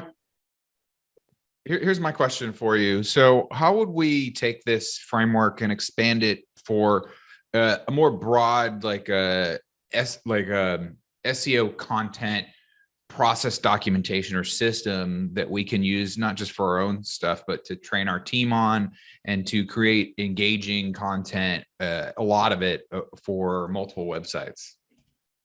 Yeah. So it's a great question, and it's beyond the scope of this training here, and it's actually a big part of what I'm going to cover at SEO at the Beach. Okay. That's So fine. I That's don't an wanna- appropriate answer. Yeah, like I don't want to like say, hey, we can't go into that, but like that's a bigger presentation, and that's a bigger sort of I have a whole framework that I've used to reverse engineer the nuance that I actually deploy all of these with, and how I can go in and create. It's my undeniable authority framework essentially, and it involves the pregame of before you're going to do anything and what you're doing to prepare. Sort of the mapping out the strategy to then deploying it. And it's a full framework called Use Your Powers. And all you have to do is use your powers. And if you know what that framework is, you're going to be golden. You can actually, I'll be able to pull it up in something like Jarvis, and we'll use our powers and just let Jarvis run with AI. But it's not something that I can go, like, I don't have time to go into it here. And Sure. I've got to have event material. So that's, Yeah, that's my Josh, event we're gonna have to, I think we need to kind of tag team my talk, because I feel like with what I'm going to talk about, I feel like if we were to do that first, so like actually switch us around, if we did my talk first and kind of lay some context, I think people will appreciate what you're saying further, because I'm going to get into, some deep neural, like why the brain works with selling and why people make decisions for a sale, and your stuff layers on top of it so well, because it's like, okay, here's the understand what's going on. Now here's how to use it. Like here's the tactical, like here's the psychology behind it all for what I'm going to teach. And then yours is like, here's the apply the framework to the psychology. And I think the two, I mean, it's freaking gold. Like we're going to talk about that. We're going to figure that out. Cause that's, first off, I can't wait to hear your stuff. Cause like one thing I want y'all to know, like David and I doing this event, we're just the host and the organizers putting all the money up and building the thing. But we are the biggest freaking kids in this room. Like we want to get on the playground and play with everybody. And like this event is for me, if anyone's going to grow from this, it's going to be me, this event, because like I love the energy and the transference and the growth that happens from being around a bunch of like-minded winners. Like that's why I'm doing SEO at the beach, is because I go up on the high of success and building, and then fall off because you get a little motivated. Let's face it, guys, people back home, your community, like your own home community, they don't support what we do. Matter of fact, I was talking to Fletch for the call, and we were talking just briefly earlier, which Fletch, if you're still on, we got to go back to that. He said he was talking about like, well, he's at a coffee shop when I called him, his wife, and like 3 other people are sitting there talking. They're talking about morals. Now, guys, we're not even going to go down this rabbit hole, but what are morals? Are morals even real? If they are, whose morals? Who gets to decide which ones are true? Property rights. This is some David Mills law of implication stuff. Being Fletch can go for literally hours about this if you've ever been in one of these conversations. And so for me, it's that community, because I don't have too many people back home. Even like his wife was saying, okay, you should have morals. Yeah, that's it. We need morals. He goes, wait. Do we need more? No, there's so much more to unpack than we need morals. Like if we need morals, then whose morals do we need? Like who gets to be the decider of what's a true moral and what's not? I mean, this stuff blows my mind. So I like getting around people like Josh, like David, we all can go for it. Like we'll do a webinar and we'll just talk about all kind of stuff that's the intangibles of life and business. And I think those pieces of context are so important, because like, again, framework, he talked about framework. If we told you, if we just said on this before this call, this is going to be a webinar about how to be a better salesman, dude, nobody cares about that. Like everybody's so tired of hearing the word sales. Matter of fact, most people run from it. But when we say, how to magically communicate in a way that's ethical and not deceptive or whatever, like his first little hook, it's like, whoa, yeah. Or if you hear the nuance of winning, like how can I win with communication? Like, okay, now I like that. And then we get into it and we're talking about a sales framework, and you're like, whoa, I want to be a salesman. That's the point of the framework. Framework is all about meeting somebody where they are. Okay, I can tell you the first objection people have about sales training is the word sales training. It's good. Yes. It's boring. I was just going to say, that's why I call them communication frameworks, because if I call them sales frameworks, instantly there's a stigma where communication is something that everybody covets. Like everybody's like looking for, can I just use covets in the right context? I don't know. Language is like words are not, I'm not as good at. Communication frameworks I can do, but words like spelling, anyways. The point is like, yeah, this is also part of knowing sort of the audience that you're speaking to, or knowing how to be, there's a really cool concept that Dean Jackson came up with called cheese and whiskers. And the concept is that a mouse will eat its way through a wall for a piece of cheese. It'll literally chew a hole through construction materials of all sorts just to get a piece of cheese. But if it feels the tiniest flick of a whisker, it's gone. Like it's in, like it'll just vanish back into the hole and it'll starve and not have the cheese. So the point is like these communication frameworks eliminate as many whiskers as possible when you're talking to people, so their radar is in tune with you instead of looking at you with skeptical eyes, right? And when you're able to talk in a way that people can understand, it changes your entire life.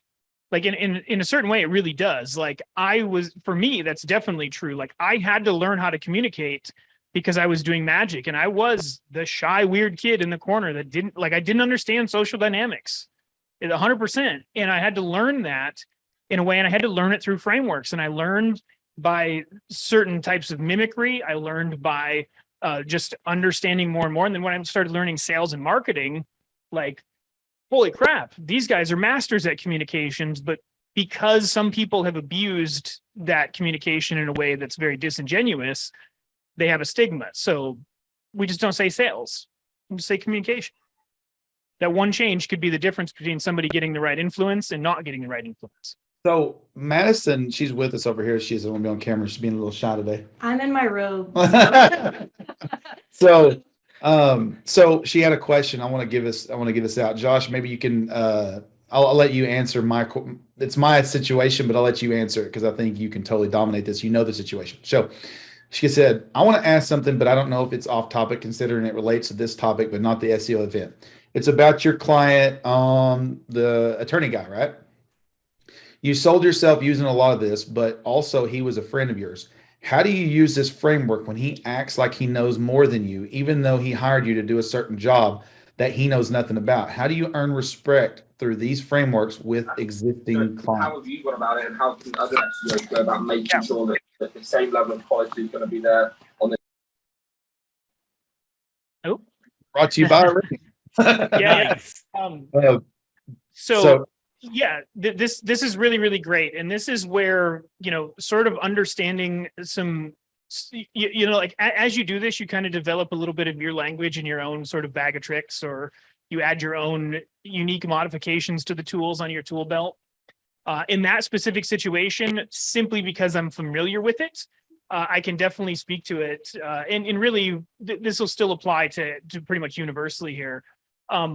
So feel, felt, found, right? When you're dealing with somebody who's trying to step over you in a certain way, really in any way, like it's an emotional response. It's usually a reactive response. So like very few people are logically stepping over you. And even in the context of like a client vendor relationship versus a friendship or whatever, if they are, that's the thing. And that's where feel, felt, found is so powerful as an emotional framework. Like, hey, listen, this is how you need to do this, and this is what I want, and this and that. Like, look, I get it. I hear how you feel about this. It's actually great that you have this sort of awareness on things and where you want to go. And if I wasn't as experienced as I was, I might actually feel the same way about this. But let me just explain, if I can, for a minute, what I've found when we go down that road in the actual way that I found to do this a little bit better. Would it be okay if I showed you that? Yeah. Wow. It's diffused instantly. Feel, felt, found. Like you just, one of the things that, here, I'll give you guys a hint. I'll give you guys a tip at one of the things I'm going to go over at SEO at the Beach. And this is a critical, just super powerful moment in any communication. And it's so understated that when it happens, most people don't even know it happens. I did it to you guys when I started my part of the webinar. You guys remember when I got everybody, let me scroll back up. I think I asked everybody to do a 5. Let's see, there's all the Josh Rock stuff. Thank you guys. Mohammedi's weird pest control post. Hey So guys, we need sponsors for this webinar. We got to pay the Zoom bill, okay? yeah. So yeah, I asked you guys to put in 5s, and a bunch of you put in 5s. What I did with that 5 is I asked you guys for permission to have control without asking permission to have control. Okay, this is a critical moment in any communication when you're talking to somebody, and you need to get them back on the train of influence, right? So the permission to have control is part of my framework for use your powers. And the way that it normally sounds when I do it with clients is, hey guys, we're here for a meeting today. Before I get started, is there anything that's top of mind or something that came up in your mind since the last time we talked that you want to make sure that we go over or cover in this meeting before I get started? Now, what did I do with that statement? Who has a guess of what I just did with that statement, like psychologically? It sounds like a really obvious, like non-strategic statement, but who has a guess? I've heard you mention this a couple of times on the meetings that we had, and pretty much like my interpretation of it is like, okay, if you have anything to say, let me know. Just say it now before I start talking, because when I start talking, all I want you to do is to listen. Well, you're close. What I did was relinquish control to them, pre-framing that I will have control in a moment. I gave up control intentionally, so they understand that they have a place in this conversation, but they're looking at me for the answers that I'm about to provide, right? So when they say no, and you guys can't underestimate this. Like, it sounds really obvious. Like, I'm almost hesitant to teach it because it's like too easy to just dismiss. But when they say no, it's all good. Go ahead and start. They just gave me permission to own the room. They gave me permission to deploy the frameworks. Any response that they give is that permission. It's like they're spending a little token in order for the opportunity to listen to you. So that's completely with their acquiescence giving you control of the conversation. Yes. Guys, I want to And throw. if they hold on, if they speak their piece on it, and they say, yeah, I was thinking about this and I had this, and this, and they get it all out. I say, great, let me make a quick note. I'll make sure and cover that in my presentation. Is there anything else you'd like to cover? I get them to the point where they say, no, go ahead. And sometimes they're a little like confused, like, oh, I don't know if I have anything. That's even better, because when they say it's your show, I psychologically own the room. And that's not just tactically in my favor, but it's also a much clearer way to communicate, because they know, everybody knows their place. There's no two people both trying to be dominant in the conversation, because I've given them the chance to do that. And I asked them for permission to be dominant without ever saying those words. And then once I have the floor, I deploy frameworks. I communicate through the rest of my framework. And, you know, it's very rare that I don't win. And it's just because of literally the foundation I've given you guys today. So this stuff, I'm really big on, and Josh has seen my dashboard, like my number one KPI that I track is sales conversions and sales activities. And it's really important to me to understand, you know, if I talk to 100 people, how many of those people become a client? You know, 17.5% is the industry average across all industries of selling. I don't want to be average. Okay. I mean, 17 out of 100 in any sales, depending on what size commission or what kind of profit you make, that can be good. But what if it's possible to get to 80%? How and the trickle effect of money is not that you get more money, you get more greed. That certainly happens. But the actual trickle effect is Bob Proctor. Fletch posted a video of him interviewing or doing this thing with Bob Proctor. They were going to make a show. You know, it's funny. I have it right on my phone. You guys should, yeah. Literally. If y'all need the link, hit me up on Facebook. I'll send that to y'all. It's an awesome video because Bob Proctor just died. But I was talking to Fletch about that earlier. Like it made something very clear to me, Fletch, if you're still on, made something very clear to me about why Fletch is Fletch. And anyway, just revealed some stuff. But Bob Proctor talked about how he had this guy, and the guy says, look at me. I'm healthy, I'm wealthy, and I'm happy. You're broke, you're sick, and you're not happy. My way is obviously working. Why don't you just try my way for a little bit? And Bob Proctor's like, okay. And so this is like 1961. This is a long ass time ago, right? Dave Keys, you might be the one person in here that was there. So I was around. He was in the building, right? So he then starts. I mean, here's the thing. That I have a thing that someone told me, and I've been saying for years to people, is that luck favors the prepared, right? To win at fishing, when I was doing semi-professional fishing, you have to have three things present to win. You have to have knowledge, skill, and luck. So if you get lucky, right, like a 10-pound bass to bite your line, but you don't have the skill to fight that fish without breaking the line, or the knowledge of what to do in the first place, you're not going to be able to capitalize on the luck. So that's where knowledge is preparation. Skill is the application, the repetitive application of knowledge, even when you're failing and learning the wisdom behind it. And then when you've done it over and over and over, and you kind of get numb to the failure, then you get lucky. Something hits. For example, you get told no 1,000 times in sales, and that one person tells you yes. Mohammadi gosh, I wish we had time. Mohammedi is, if you see him on here in his camera, he's actually sitting in a high-rise, badass, like $5,000 a month penthouse apartment in Miami Beach or in Miami. It's a freaking amazing view. It's so beautiful.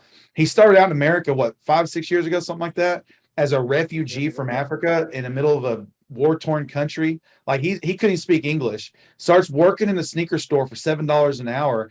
This is a short version of his story. It's so much better when he tells it. If I got time at some point, I'll put that in all this. But he wanted to have an e-commerce store where the people in his community were saying, no, like you need to just do your thing. You'll never own a business. Like, what are you thinking? Your head's in the clouds. Go to work. You just need to work. Well, he kept ignoring that, and he kept building on his skills and building on his knowledge. And finally, he goes to this gym. He sees a gym, and there's like NBA players and rappers and like all these high class people at this gym. And so he goes in, and whatever possessed him that day, he asked for a tour. They gave him a tour, treated him like he was supposed to be there. They didn't treat him like a refugee like his friends did. They treated him like he was a rapper, a high class somebody that deserved to be in the room. Gave him a tour of the whole facility. At the end of it, they show him this room, and it's like a little conference office room, kind of like they have at hotels. He says, "Hey, yeah, Mohammedi, that's him." So that's the man right there. So I'm just paraphrasing his story really quickly for the purpose of time. And so they gave him a spot. He goes, "Do you mind if I go ahead and sit here for a little bit and do some work?" Well, it was midnight, and they come in. This is like early in the day. Midnight, they come back. Whoa, you're still here. Well, they told him the gym membership was $250 a month. At the time, he's paying $300 a month for a shared apartment expense. He's only making $1,200 total. He doesn't have $250 a month. But guess what? He made it happen. And as a result, he got around people, and he got around all these people. This billionaire guy was like, "Hey, you can stay in my penthouse if you want to." Like, he starts learning, right? So his knowledge and his development of his skill, even though people were in his community were not supporting him, put him in a position that when he got lucky and he was able to land his first client, I think the story goes, tell me if I'm wrong, Mohammedi, his buddy was about to kick him out of the apartment for being like 3 weeks late. Luckily, he landed his first, like, what, $1,500 a month client. And so now he's got $1,200 coming in plus $1,500, off to the races. Ever since that moment in time, Mohammedi is one of the most successful people on this freaking webinar. And he's only been in America for like 5-6 years.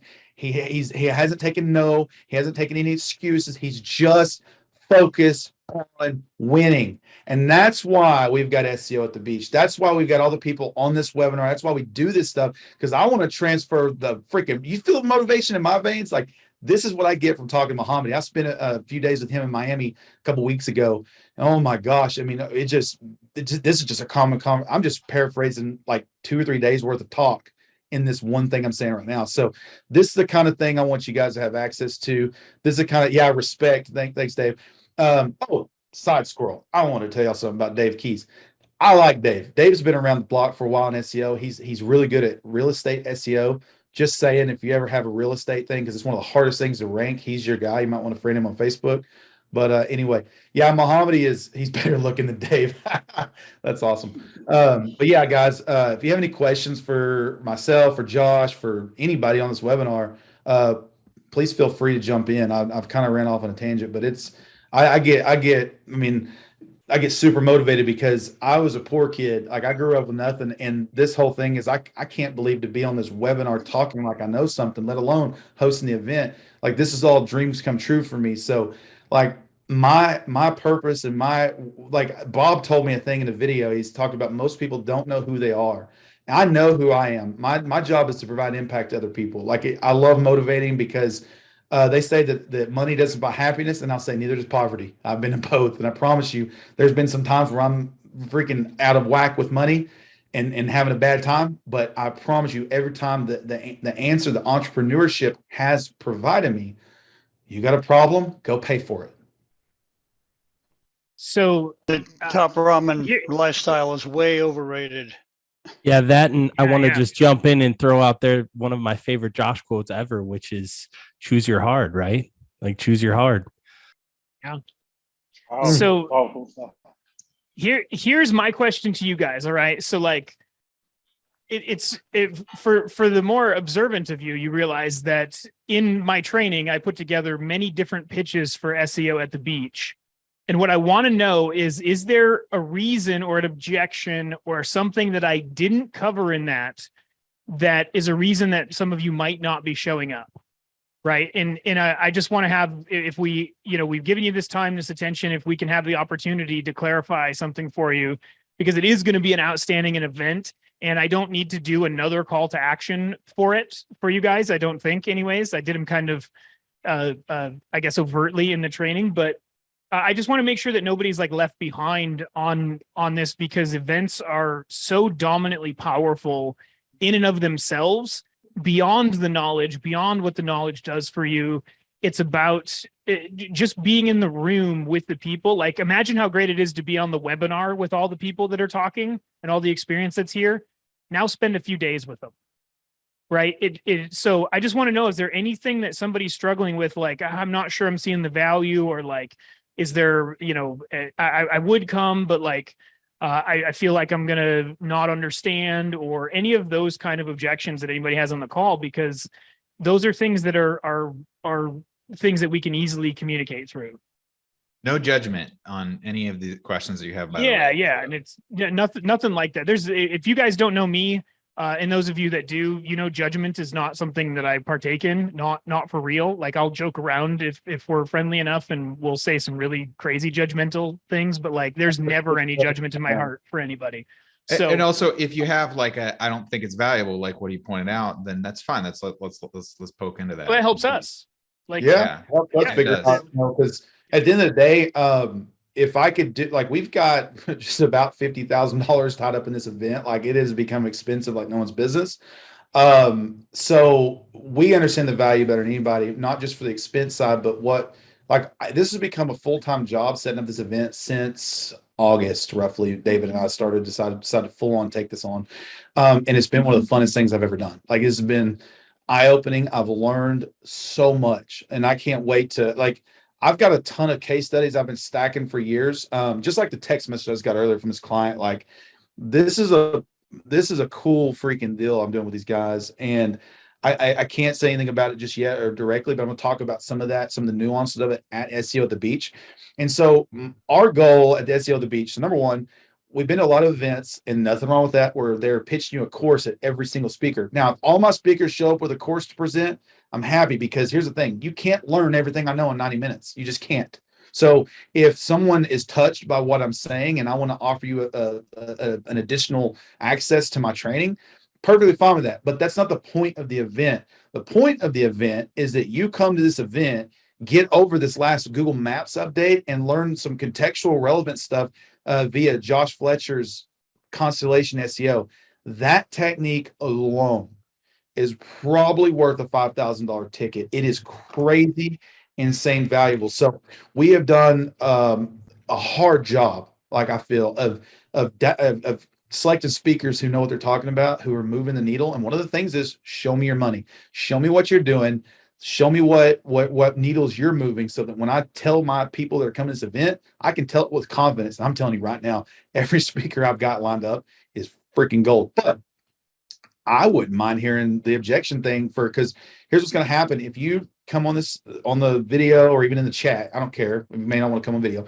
If you throw an objection up, this is not a high pressure close thing. This is Josh is going to show you some of his framework in action. And that does not have to result in you buying a ticket, but what I want it to do is result in a transfer of value of from your objection to understanding and seeing his framework unfold. I love it when Josh throws his framework at me and I'm like, crap, he's right. I'm like, I have no choice but to agree with him. So anyway, it's not a high pressure tactic thing. It's more of a, hey, let's learn. Like, that's the cool thing about this. Now, that said, I haven't seen anything come in the chat. I'll give somebody a chance to turn on their mic and come on if they want. So I'll give you just pause for a second. I'll give you one common one, because I know it's kind of intimidating saying if you have a sales objection to a ticket thing. One of the common ones is about hotel expenses in the area. Now, there's some cheap hotels around. The event venue went up to like $1,000 a night, so that's out. What would you say to that person who's on the fence because of travel? Yeah, so there's two things with that. First, obviously, expense is something that's got to be controlled in any circumstance, even if it's a business expense. That's actually just being a smart a business owner in that sense. So certainly explore other options. I'll tell you that I actually, anytime I go to an event, I don't stay at the event hotel. because one, I like to see the city a little bit more, and I find someplace way cheaper to stay because all I'm doing is going and putting my head down and sleeping for the night, taking a quick shower, and then back to the event. I get to see the city. I get to spend way less on a hotel, and it forces me to stay more engaged in the event because I can't just go back to my room and take a nap or fall asleep or whatever. So all of those reasons, I actually choose not to stay at event hotels a lot of times, just for me personally. And the cool thing is nobody ever actually knows that. Like, very few people know when I'm at an event, whether I'm at the event hotel or not. And I think that that's actually a cooler way to just explore more of the city, get more mileage out of your money, and see some of that. So, the obvious answer there is just find a hotel that's close by, and you can Uber over. You can get little scooters in a lot of the big towns, which are actually pretty cool. Mohammed, we were supposed to do that when I was in Miami, and we didn't do it. But there's a number of ways. Yeah. There's a number of ways to get around that's really inexpensive. And what's cool too about not every hotel has everything that that somebody would love from a food perspective or coffee. Like, maybe there's not a Starbucks and you're a Starbucks coffee person, or maybe like you like to grab a breakfast burrito, but they don't have that at the hotel. When you stay at a different hotel and you Uber over, you can stop wherever you want, grab the thing you want, and then hit the hotel. Like, it's actually sometimes better. So not to oversell, don't stay at the hotel, but like, come on, how many benefits do you need to save money and have a better experience? I like this thing that came in from Wayne Lawler that just joined Traffic Tsunami, and there's so much to take in. I'm not sure if SEO at the beach will get me off track. Wayne, now this is what I'm going to handle. So I am here today on this webinar because I joined OMG for $8,000 back in 2016. At the time, I was making about 200 to 300K a year, but I was going broke. I actually had negative $4,000 in my bank. I had this guy that was in my office. I'll probably talk about it at SEO at the beach, honestly, but he was like doing all this sexual harassment stuff to people. He ended up helping them put him in prison, but then the press was all on us. And they were like, his office, his company, his building, dude, our phones went to nothing. And so I had to get this little floater, high interest, crazy loan. That ran out real quickly, and the payments caused me to go negative. So I was at a choice: bankruptcy or figure out how to increase my cash flow somewhere. Well, I was spending about 60 grand a year on Google Ads. And so I'm like, that's $5K a month. If I could just get my SEO back, because I was ranking forever, then updates and algorithm changes. I said, screw SEO, I'm done with this stuff. And so I joined the OMG community. Now, the training was a lot to take in. There was so much. I was spending 18 hours a day doing 2 hours webinars. I'm serious, for about 3 months, I was spending a lot of 18-hour days doing nothing but that. And because I needed to rank, I had no choice but to get out of that hole I was in. So I'd got another loan, paid the $8,000, and then it was like, okay, this is all, like, I've got to learn this ranking thing. I've got to know it inside and out.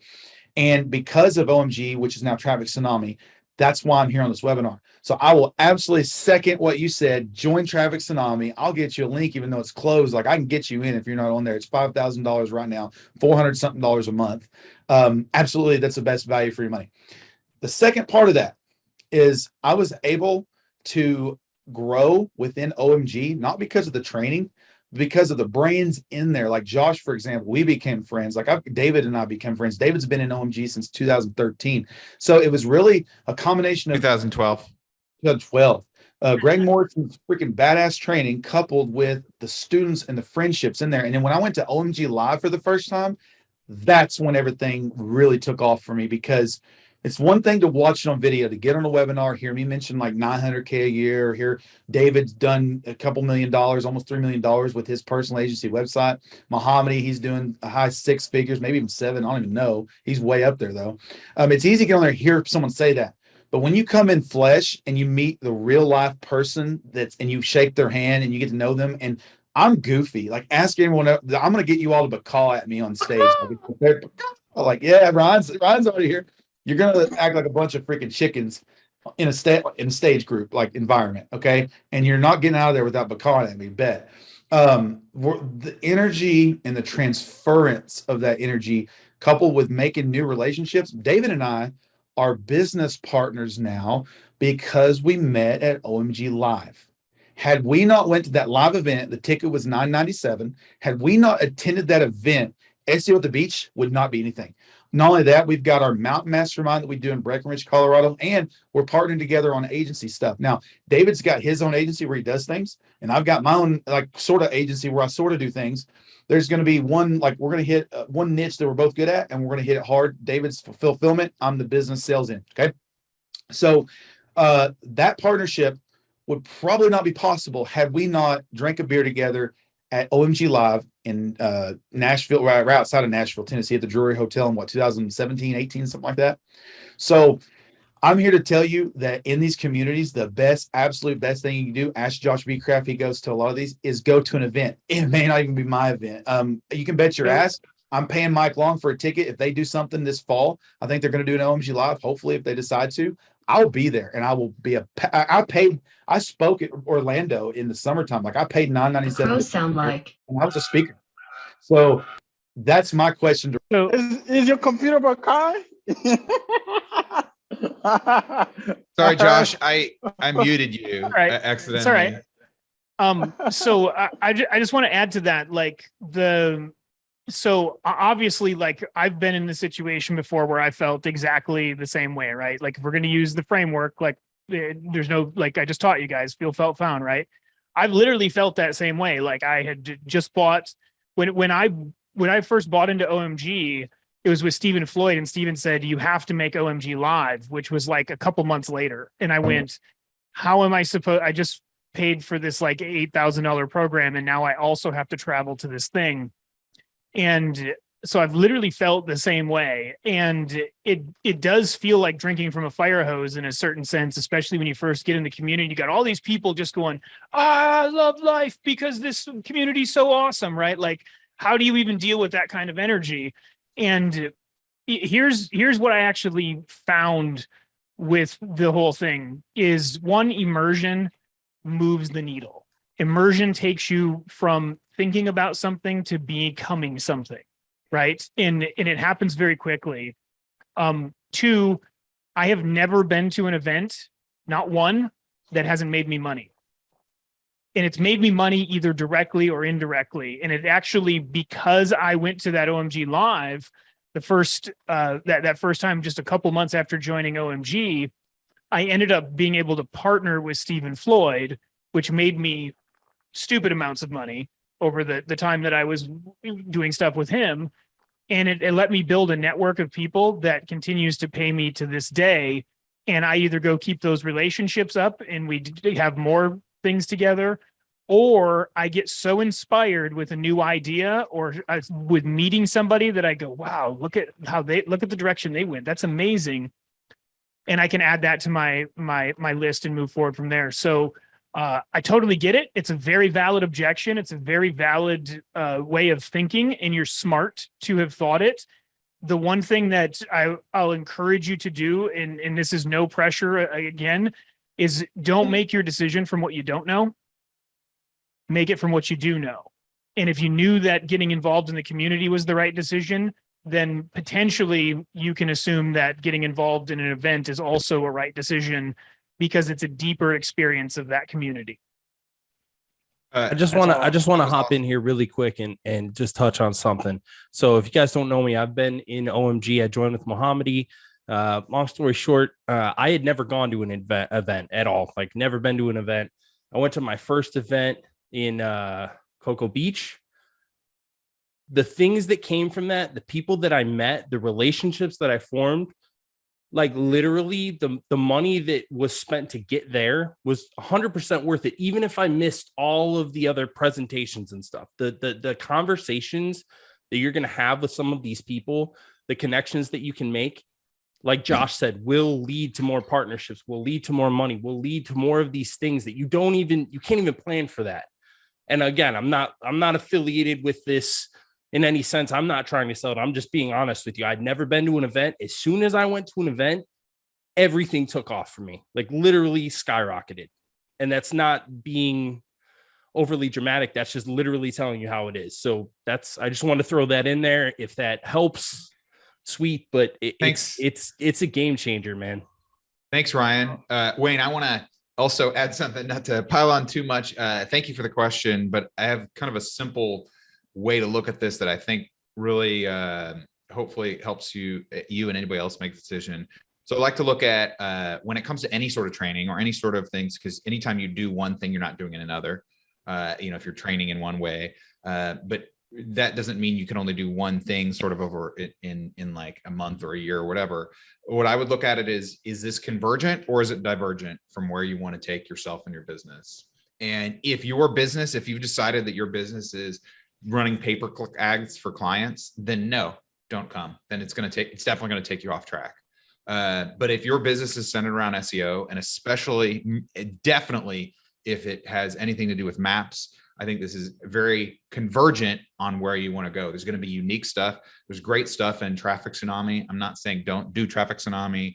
The ticket price here is, the $497 is very low. Eric really wanted me to do $997, and I wanted to keep it low so some people could kind of make a no-brainer decision. So I don't think it'll get you off track. Most of the people, a very large amount of the people that are coming and speaking have been in and are in OMG or Traffic Tsunami, the same kind of coaches. So it's going to be very congruent with that as well. It's not like we came from that and we shit on that and we say it sucks. We came from that and we all gained from it in various ways. And so if anything, it will add to your ability to understand the full context of how that can help you. So, and then on top of, I'm not even mentioning just the value of being in the room, just the value of talking to people, other people who are in Traffic Tsunami and being like, hey, so you in Traffic Tsunami, you think you're going to get honest answers on the internet. You're not going to get as honest an answers if you're with somebody in person. That's where you're going to get the most honest answer, where they're going to really tell you, this is how I benefit from it. Here's the pros and the cons. Yeah, I'm not saying Traffic Tsunami is perfect. There's no perfect program out there that will answer everything. So hopefully that adds a little bit of clarity for you. I'll just tell you guys this in regards to Traffic Tsunami. As long as Joe, Dan, Greg, Mike Long have a training program, I will be a paid member for life because I've gotten so much value. I've spent since 2016 it's got to be well over $100,000 in training since then, like in coaching and mentoring. And so, for me, the ticket prices are no brainer. You'd be surprised. We had several people at the 1997 Platinum VIP ticket price. Like that just humbles me to no end that people would see the value in that and push play on that ticket. And it's just access. Close people to sold out. Oh, we sold. Yeah, we sold last one. We're close to sold out. There's only a few tickets left. That's crazy. Yeah, this is just it's mind blowing, humbling. I've got a special. Don't say nothing, David, but I'm going to do something special for our first ticket holder, the first person that bought a ticket to the whole event. I'm going to do something really special for that person, but we're not going to say what. It's just going to be awesome. But anyway, this thing is it's been a fun freaking journey. Because I'm a student of the game, right? And I will always be in the chair taking notes for as long as I live, I hope. For me, the reason why I agreed to go into this with David, he was about to pull the trigger on it. I was like, here's my money for my investment of it. Here you go. I sent it to him immediately because I did not want him to push go without me being a part of it, because it's one of my dreams in life. I had this kid come to me at Orlando. Yeah, Orlando. He goes, and this is weird for me, guys. I'm actually, you wouldn't get this, but I'm the biggest introvert in this room. My default personality, my adaptive personality is outgoing, motivator, whatever. But internally, I'm freaking scared every time I get on camera, microphone, stage. I even talking about it, I'm kind of shaking a little bit. It's part of who we are. We have that, and I have it bad. I have introvertedness bad, but I've learned to overcome it through taking action. Okay. And so for me, one of the things I want to do is help someone who is the poor kid like I was. This kid walks up to me. He's like, "Are you Eric Fawcett?" I was like, "Yeah." He's like, kind of looking big-eyed at me. And he was like, "I just want you to know, man, me and my wife make $250K a year because of you." I'm like, "What the fuck did I do?" And he says, "Dude, we run our agency, and before, when I started, I was seeing your sales reports and your videos you used to put in OMG all the time." He's like, "If it wouldn't have been for that, I was so scared to talk to people, so timid, but you gave me the confidence I needed, and I just want to thank you. I've always wanted to in person shake your hand, say thank you for the motivation you get, inspiration you gave me." And I was blown away by that. It's not to toot my own horn. It's to show the idea of energy and transference that happens through this community, integration. So this event is nothing more than extension of my passion for community. I want to be around Mohammadi as much as I possibly can. So that fool motivates me. Barely speak English still to this day. He's working on it, right? He gets up there on stage and people struggle to listen, like they're doing like this, like trying to hear what he says. And they intently listen to every word, and he crushes it every time he speaks because his words are from a place of passion and pain. And people identify with that. Everyone has a struggle. I don't care the richest or poorest. We all have a struggle. We all identify. And there's not a better room I can be in through a bunch of people who've overcome different adversity in their lives.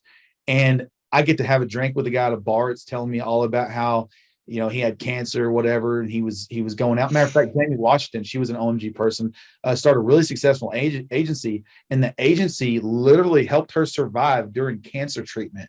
Okay, this stuff is insanely powerful. Like they say money doesn't buy happiness. Yeah, well, it can buy you another chance when you're on the last ticket. You know what I'm saying? It's not guaranteed to, but my gosh, you can build a strip club, or you can build a hospital, and that I'm in the hospital game. I'm on the help people game. And so if you get one thing from me when you meet me, it's hopefully you see my true passion and love for people, because I've seen so many people's lives changed by getting out of the normal 9-to-5 grind that they sell you in school because they need people to attend college because they want your money. It's bullshit. You would pay for a lifetime. You can learn more in the $497 ticket we've got at SEO at the Beach than you can learn in 4 years of college when it comes to moving your family's needle forward. And when your little kid has something that they need help with, some medical illness, some whatever, I hope you're in the income bracket where you can figure out a way either to afford the insurance or afford the health surgery, whatever it is. And so like, I'm passionate about this because I've seen people in a really, really tough position, and my heart breaks. Like, my goal, I want to be filthy ass rich so I can take that person who can't afford the I want to help them get, you know what I mean? Like, that's my heart. And I hope you guys have a heart for people like I do, because if you do, when you take a $1,500, $2,000, whatever the dollar amount client, you're making $2,000 a month to work for them and help. But that $2,000 translates into life-changing alteration for not only them, not only for their business, but for the people that run their business. Like, you are when they have to hire people because you get in them too much phone calls, you're opening the door for someone else's family to eat.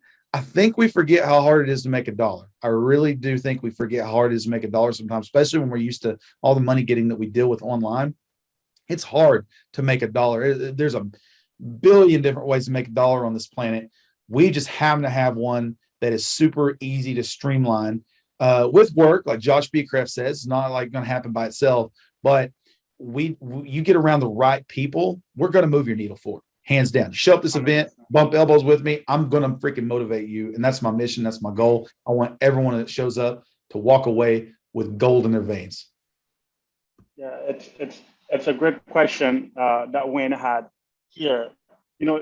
You're in Traffic Tsunami already.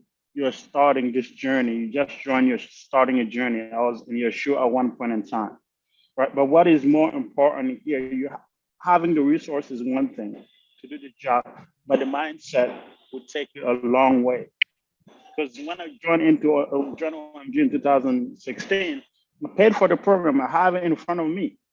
But guess what? I'm surrounded by people that literally would say a bunch of things that would get me off the computer to go wash dishes to make money. There was 100% convinced that that's the best thing I could have done at that specific point in time, because I'm late on the rent. And you might be in a situation where you have this type of people around you, and if you're not careful, they can get you to walk away from what you have invested to do here. So what's very important in this journey is working on the mindset. And there's different ways to strengthen your mindset, and being around people that have the same mindset is top above anything else.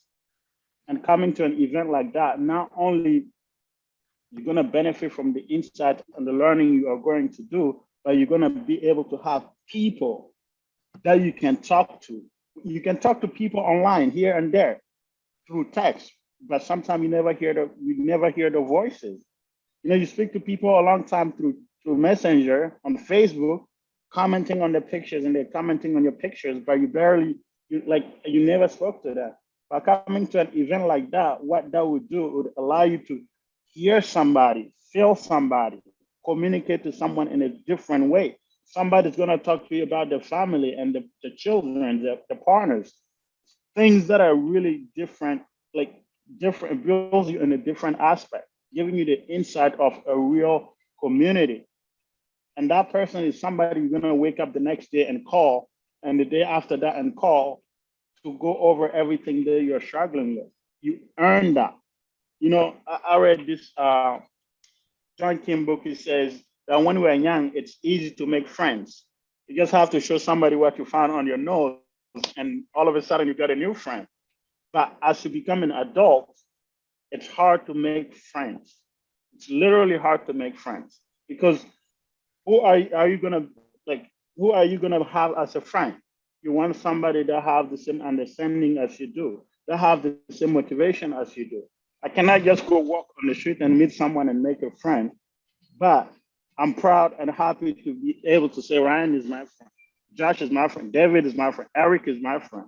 And it's a friendship that doesn't come from a place of, oh, David have money, I want to be friend with him, or Josh have money, I want to be friends with him. It's a community aspect. We believe in the same things. We believe in hard work, dedication, and appreciation of opportunities that we was both given at a specific time. Me and Ryan, when we joined OMG in 2016, we started communicating. From 2016 to 22. Literally, I have seen Ryan's sad days. Ryan have seen my sad days. But guess what? Today we're all successful, way far away from where we started.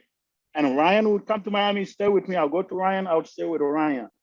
And guess what? You know, it's a genuine friendship. It's not a friendship that originated of, oh, I want this from this guy, so I want to become friends with them. But this opportunity comes by you going to an event and creating connections with people, a deep connection with people. You can create a certain type of connection in a superficial level online. But when you come to those events and you have access to everybody in one room for 3 days, it's not a 1 hour, it's not a 2 hour session, it's a 3 day thing. You're gonna go home and sleep, you're gonna come back fresh and talk to those people again. So this is a real opportunity and I wouldn't miss it for anything else. And I hope you can say the same thing. Boom is all I can say to that. Like, I love when Mohammed speaks. Like, I just listen to him all day. Freaking, okay. Ah, I love that sound. Who did that? I don't even know who did that. Hey, we have another. So I think it's a similar one before. Michael asked or said that he's in Traffic Tsunami, but still waiting the content, not sure how to proceed. So I did ask him in a PM, just to be clear. It sounds like he recently joined Traffic Tsunami and is not sure what that means for him in terms of relevant to just his business in general, but also for SEO at the beach.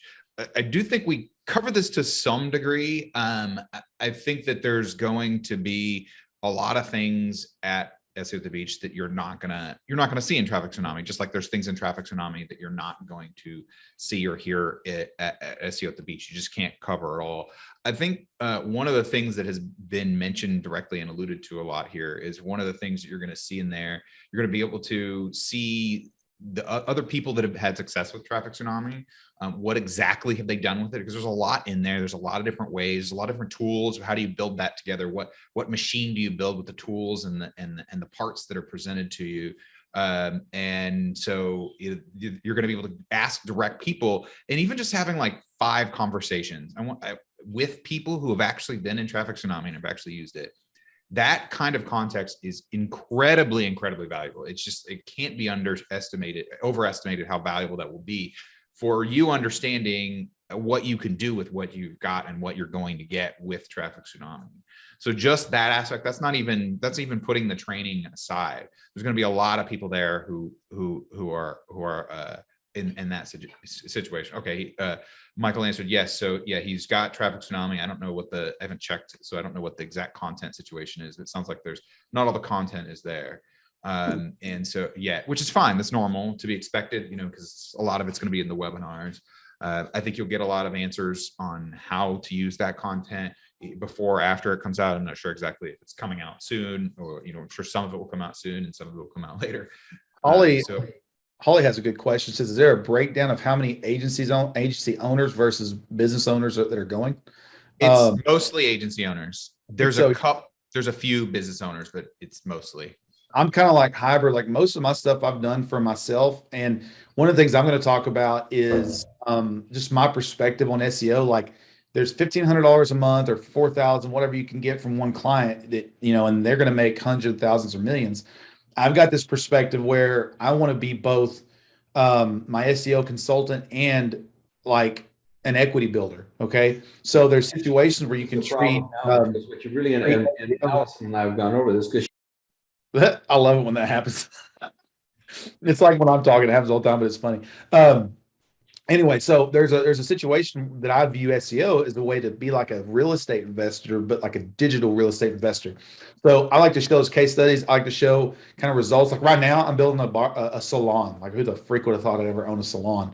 I'm not into hair. Like I don't care. But it's a cash flow game that I had an opportunity to partner with someone who this person has been doing. Actually, two people have been managing multiple salons, like 5 to 10 salons each for a big brand for 20, 30 years.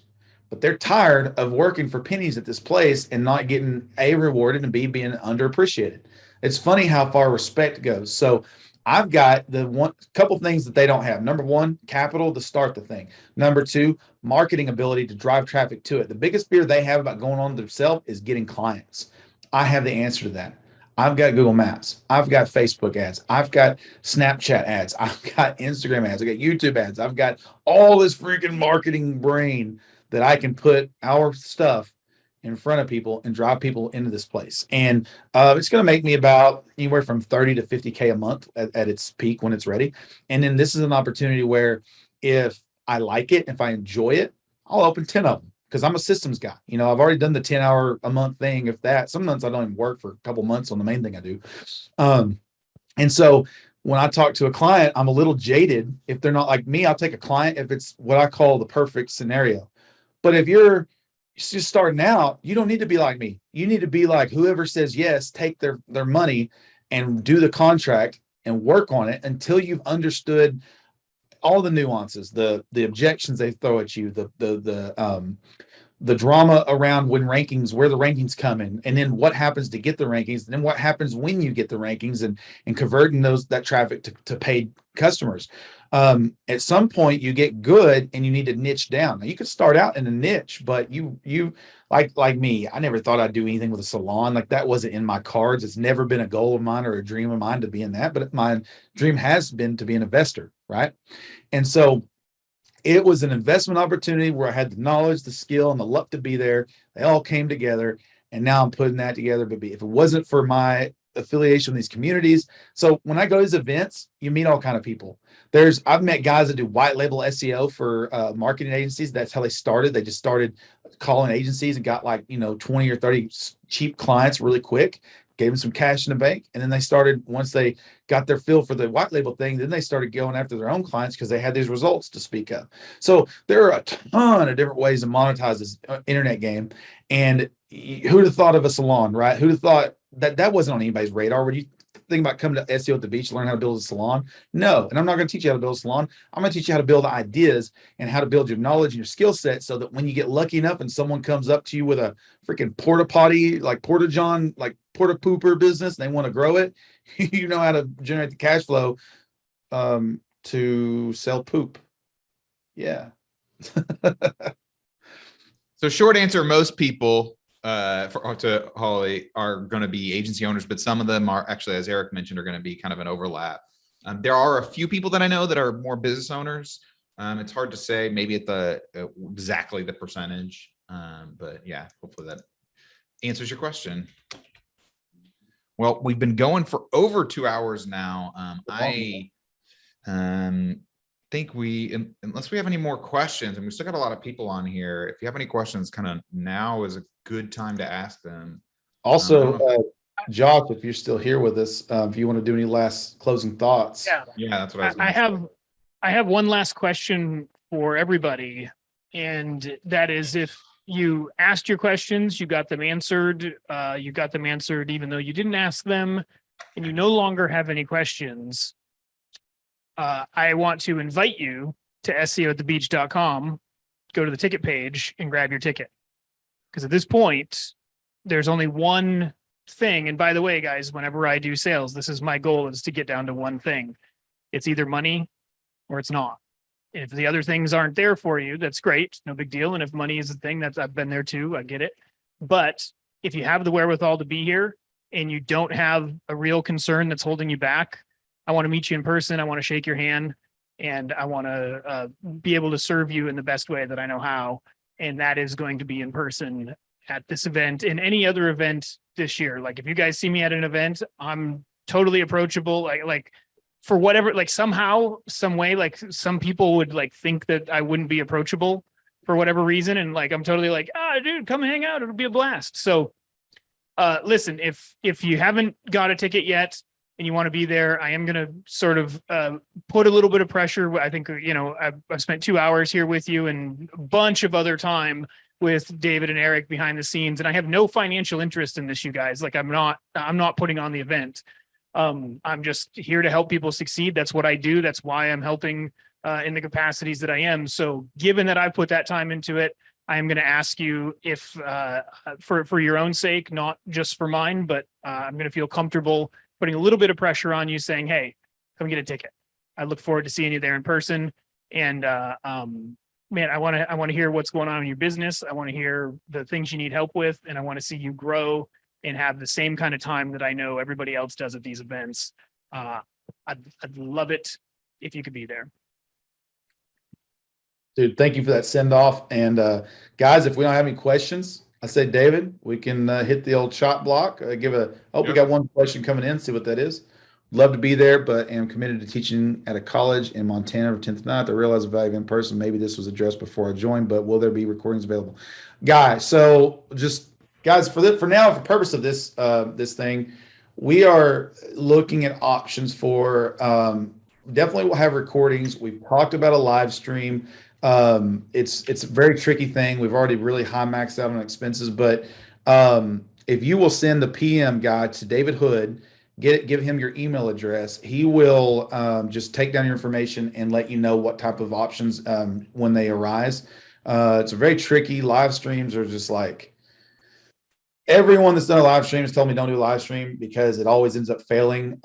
We are looking into the possibility of it because a lot of people that just can't come for no excuse other than like COVID is keeping them from where they're at. They can't travel, or they're out of country and they can't travel internationally, or a number of things. So we are absolutely looking at ways to provide value for those who can't come. Bar none, it's going to be some very valuable content. So it behooves you to send David a message. But anyways, guys, that's can I pay for access to a live stream? Oh, that's what we're talking about. So yeah, Dave, we're totally trying to come up with that. We're working on it. Don't know what that's going to look like. And here's another thing. Put this in your heads, guys, like everyone here. I want to honor the people that attend, the people that are coming, that are braving the airports and COVID and travel and spending money on a hotel. Holly Stark's bringing her little scooter to get to the hotel. Like, for people doing that, I want to honor Holly. I want to honor her commitment in person, but I also want to provide an option for those that just absolutely can't make it.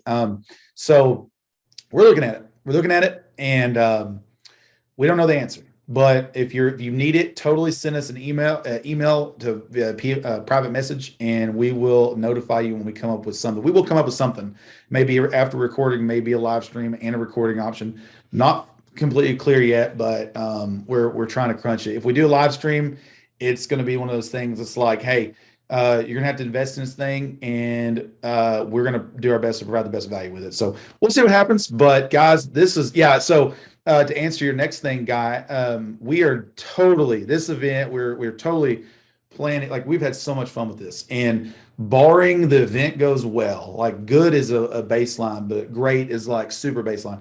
Barring it going well, we absolutely are going to do more of these. Matter of fact, we're already planning a private mastermind. We did this back here last year in Breckenridge, Colorado in the summer, like July, August timeframe. We absolutely will be having that mastermind. We're going to talk about that SEO at the beach, but if you just keep in touch with me and David, you'll get information from that. But it was Josh was there. We had Josh, Michael Tessalona, who all was there? Scott Schaff was there. Fletch was there. Eric Rosito. I mean, just a ton of really cool people there. And we spent that time like breaking down each other's businesses and finding ways to move needle. I mean, you've got, Michael Tessalona is going to be speaking at our event. He's doing 150K a month, I think, right now in his agency. Absolutely crushing it. And like to have that guy tell you what's wrong with your sales process or your systems in general, it's valuable, so freaking valuable. I mean, it's like training is one thing, but like practical application, that's where it gets tough. And when you can talk to a guy that's figured out all the kinks in the system and figured it out, and you just rub elbows with him, he can tell you directly, like skip all this, go do this one thing. That's when the needles really start to move quick. So yes, there will be more events if I have my way. And hey, if you're sitting on this fence, ticket sales equals motivation to do more events. So that's something to consider. But ooh, yeah, look at that pretty screen. So dang, is it really 11 days? Hey, It's 11 days away. Crazy. I can't believe it. I'm excited. Who's that guy? I don't even know that guy. But Holly's packed up ready. Dude, Holly's been like from the get-go, like ready. She's pumped. Hey guys, I'm gonna highlight Holly. She's one of our 1997 platinum VIP ticket holders, and she's gonna be treated that's I'm gonna throw that out there because she's paid for the big ticket, and we're gonna make sure to take care of her. So anyway. All right, guys. Do we have any other questions before we shut this thing down? oh, okay. That's the Bacaw. I get it. All right. I'll just say this real quick, because if you guys have seen any of my personal development stuff, you know that gratitude is a really important part of my life. And I just want to appreciate all of you guys for being here. Thanks for listening through all of the good stuff. I appreciate Eric and David for putting this stuff on and just taking action ruthlessly and making a space for you guys to have this experience. I'm looking forward to being there, and I'm grateful to be a part of it. So hope to see you there, and we'll talk to you then. As a Miami resident also, I'll see you. Before we leave, as a Miami resident, if you are in the trenches and you think hotel is the issue, check Airbnb as well. There's a lot of great offers there. Check it out. You don't want to miss this event. It's and VRBO. Exactly. So that's my last words. I'm excited to see everybody coming at SEO at the beach. I actually got to buy my friend. All right. Bye, guys. All right. See you guys. Yeah.